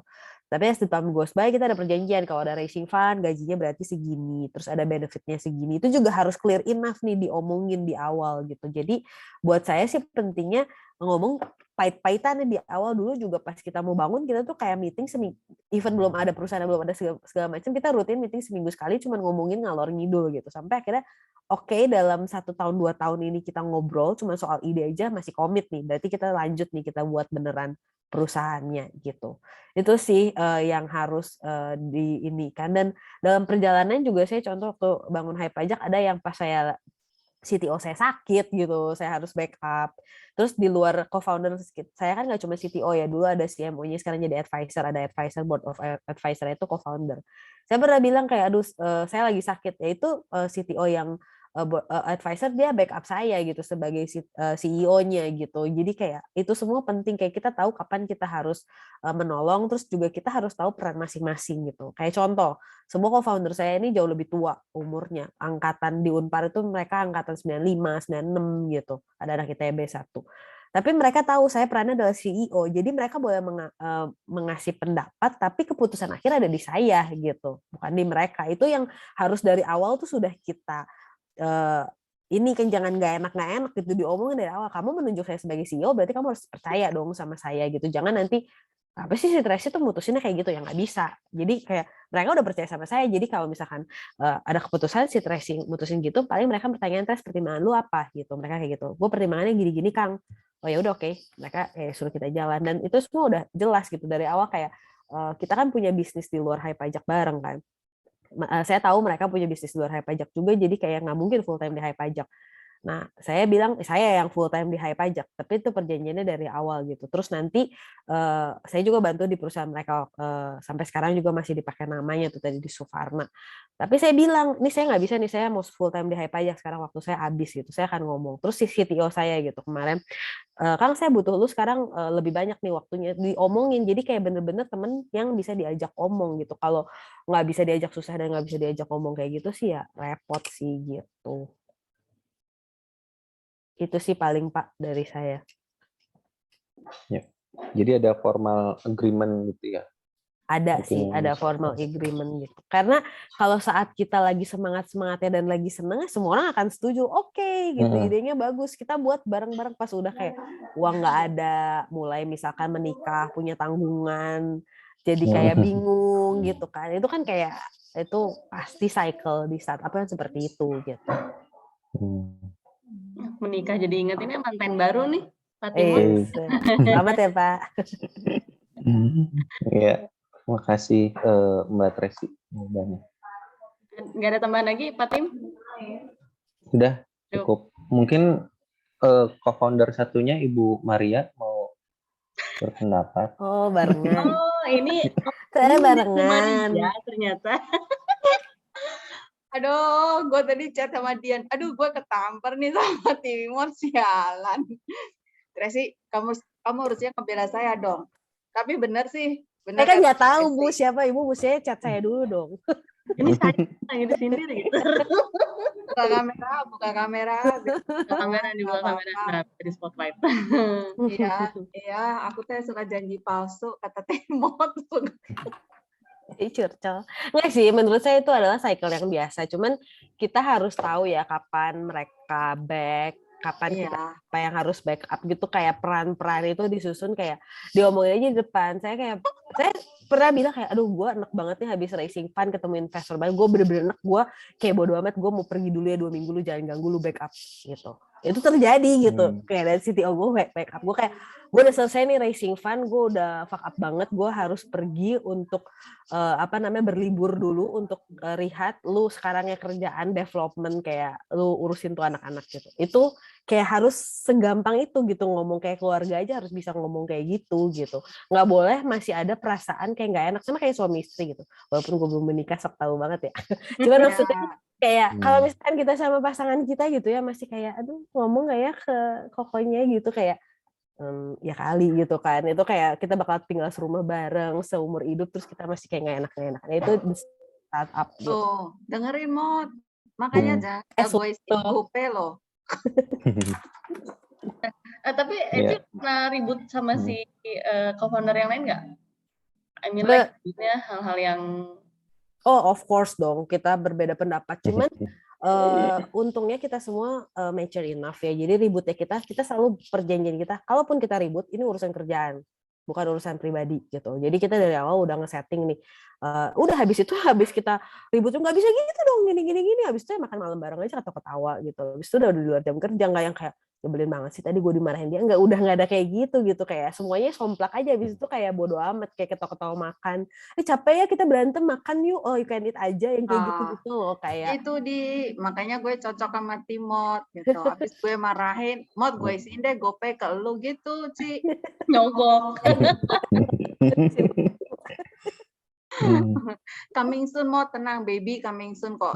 Ntar lagi kerjain. Itu fasenya lah. Jadi kayak ini adalah fase-fase biasanya kayak kita punya kayak dia kerja nggak ya, bener nggak sih kerjanya? Gue kayak kerjanya lebih berat dari dibanding ada lah pasti pikiran-pikiran kayak gitu. Tapi kita harus balik lagi nih deh, agreement kita awal tuh kayak gimana pas gue lagi capek. Oh ya agreement gue memang gue yang agree gue paling capek di sini, ya udahlah gitu. Dasar lu Mod buka aib aja, besok Kak gue urusin gabung lu. Kayaknya gue udah biasa banget sih. Siapa yang lebih berat kerjanya? Ketebak. Enggak lah. Oke. Habis ini Bumar sama Pak Timot bikin agreement ya, jangan lupa ya. Iya. Butuh mediator mungkin. Iya, mediatornya Tracy soalnya. Kalau kata Dian gini, Bu, lu tuh ngapain lagi sih? Kurang ya gitu. Maka nggak berani posting-posting lagi, nanti di komen sama Dian. Buat apa sih Bu? Ibu baru bikin itu, buka makanan di Semarang. Udah banyak duit Bu Maria mah, banyak mainannya katanya biar nggak stres. Kalau gue sih stres ya kalau punya banyak. Belajar Bu Maria nih. Tracy mah pasti tahu sama papanya, tanya deh sama papi ya, Tracy ya memang harus banyak mainan tahu biar waras. Sejujurnya ya Bu. Tuh sih. Sejujurnya ya. Untuk stres. Kayak contoh gue lagi stres, kayak game setiap orang beda, kayak gue orangnya nggak bisa diem. Kayak gue lagi stres gitu kerjaan, gue malah membuat vaksinasi di Kaunpar gitu. Itu kayak bentuk gue kayak mengalihkan pikiran dari kerjaan. Kalau orang lain kayak, lu ngapain sih gelo? Tapi buat gue kayak, this is kayak my way out gitu untuk kayak, gue punya alasan nih mikirin yang lain gitu. Cuman jadi vaksin yang keliling Jawa Barat itu tuh hiburannya lu sebenarnya ya. Oh iya benar, di tengah-tengah gue tiba-tiba ada di Sukabumi walaupun gue repot gitu. Tapi guys maaf ya gue harus ke Sukabumi, gue kegiatan sosial gitu. Oke, waktunya sih udah mau habis sih sebenarnya. Cuman kalau misalnya teman-teman masih ada pertanyaan lagi dari mahasiswa, boleh banget nih. Boleh banget. Ada satu lagi mungkin pertanyaannya tadi. Ya, gue boleh motong sebentar. Ini sering terjadi di mahasiswa Unpar, karena gue suka kayak berapa kali kasih ngajar ke Unpar. Biasanya malu nih nanya di depan umum. Kalau teman-teman masih ada pertanyaan, biasanya gue bilang, lu boleh shout aja ke Instagram gue. Tracy Notardia, itu kalian tanya boleh DM, tapi kayak perkenalin Kak, saya dari Unpar yang kemarin ikutan kelas ini, saya masih ada pertanyaan, tapi kenalin diri ya, jangan main kayak ini siapa, gue nggak ngerti nanya gitu. Kalau kalian masih punya pertanyaan lebih lanjut. Betul. Oke deh kalau gitu mendingan dari DM aja kali ya. Siapa tahu nih teman-teman ada yang mau minta di-mentorin. Tapi by the way lu terima mentoran nggak, Ci? Gue sih sebenarnya terima-terima aja, cuman kasihan anak menti gue. Biasanya kadang-kadang tuh gue sering banget gitu kayak WA, kayak orang udah WA beberapa hari gitu, terus gue kayak sadar, di bawah masih banyak yang belum gue jawab gitu, kayak gitu sih. Tapi gue sih pasti akan menjawab, terutama kalau anak-anak Unpar sih gitu. Aduh untung kalau gitu WA gue dibaca ya. Nanya dong, kan kita ada MBKM ya. Iya. Kita ada MBKM tuh. Kalau misalnya aku mau nitip, kan harus nembak langsung ya. Aku mau nitip untuk Tracy Live Room. Iya, studi independen di kamu di ACC enggak? Maksudnya gimana Bu? Studi independen gimana? Studi independen tuh mereka ya belajar dari materi yang kamu punya gitu ya. Kemudian mereka belajar sendiri aja di situ, nggak ada kamu misalnya akan nyuruh mereka untuk belajar apa, nah mereka akan ada di kayak anak proses itu. intern gitu. Nah, tapi beda kalau internship kan kami ada beberapa titipan ya. Nanti seperti ini yang harus dipelajari oleh anak ini gitu. Bisa nggak pekerjaan yang diberikan itu disesuaikan dengan materi perkuliahan yang harusnya dia ambil, tapi dia ambilnya di tempat dia intern gitu. Itu kalau yang internship yang MBKM, karena kan mereka 20 SKS Tracy. Jadi sangat terbuka sih Bu, karena kita banyak banget posisi kosong. Saya sampai bilang ke dia nih, gue pusing banget nih nyari anak intern atau ini, mending kayak yang tahu-tahu aja lu kalau ada rekomendasi yang bagus. Kita terbuka sih Bu kalau buat MBKM kayak gitu. Oh oke. Jadi nanti aku kasih ke Dian. Mod ingetin ya PIC-nya Dian. Ekonomi juga minta kan, saya ini alumni ekonomi, saya harus mendulukan ekonomi apa fisip Bu? Dua-duanya aja nggak apa-apa jalan. Kita kan mendua, mentiga, mengempat juga semuanya boleh Ci. Jangan hubungan aja yang didua-tigain. Nanti biar Ibu Maria ngomong ke Bu Diana. Aduh Bu, tarik-tarikan sama Bu Diana. Nggak apa-apa kan, banyak tempatnya kan ya dia, nggak harus semuanya gitu. Betul. Oke deh kalau gitu. Oke teman-teman, karena waktunya sudah jam 9:09 pas juga kita tutup aja kita ya. Teman-teman kalau misalnya mau nge-DM si Tracy masih bisa ya, tracy.tardia ya. So, kalau gue udah ada di IG gue. Kalian nggak follow IG saya? Oh salah ya? Iya, takut kali dia follow dosen. Enggak sih, gue anak yang ada lu dibikin meme tahu mau. Ya, kalau gue tuh dulu zaman kuliah gue pernah kayak ngevideoin dosen gitu, terus ternyata gue lupa gue punya teman dosen di Facebook, terus gue dikomenin. Ih, dia nggak bener tuh. Untung gue mah bener-bener aja, jadi mahasiswa baik-baik soalnya. Makanya jadi dosen di, kalau gue kayak gawat deh. Karma nanti, Ci. Oke, teman-teman mau langsung DM boleh aja langsung ke @tracy.tardia ya, teman-teman boleh tanya-tanya mungkin kalau misalnya ini. Tapi kalau misalnya ada waktu lagi ya siapa tahu bisa jadi mentor juga buat di kelasnya Pak Timot dan Bu Syayu nih. Bu Syayu tadi ada nih di sini. Mana Bu? Mana Bu Syayu? Ada. Nah, ini dia Bu Syayu. Nah, ini Bu Syayu punya kelas ini simulasi startup. Simulasi bisnis startup. Jadi kalau misalnya mungkin nanti kalau misalnya kita ada kesempatan untuk teman-teman di kelas ini bisa mentoran, meminta mentor dari Bu Tracy, siapa tahu ya dia ada waktu nanti kita coba obrol-obrolin lagi ke depan. Gitu. Siap. Oke. Teman-teman semua, Tracy thank you banget, Bu Maria, Bu Syayu, Timot, dan juga ada Bu Jen juga kalau misalnya masih ada di sini. Terima kasih juga sudah hadir, dan yang pasti teman-teman mahasiswa terima kasih sudah standby sampai jam segini.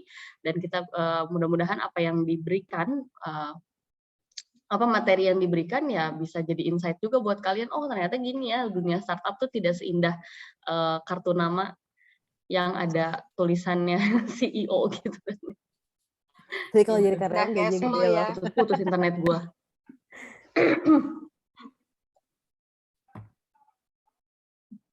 Aduh, putus-putus internet aku. Oke, kalau gitu kita tutup aja semuanya. Thank you banget. Selamat malam dan selamat istirahat. Untuk isi daftar hadir jangan lupa ya. Thank you Dian, Bu Maria, Thank you. Ya, thank you, Ci. Pak Timot, Bu Terima Susi, kasih Pak semuanya. Bu Jen, dan teman-teman. Ya, Ya. terima kasih Pamit dulu Mbak ya. Tracy. Thank you, Tess. Terima kasih, Mbak. Terima kasih, Bu. Dan gue nggak usah ngisi daftar hadir kan. Enggak lah, Nggak usah lu ngapain. ngecek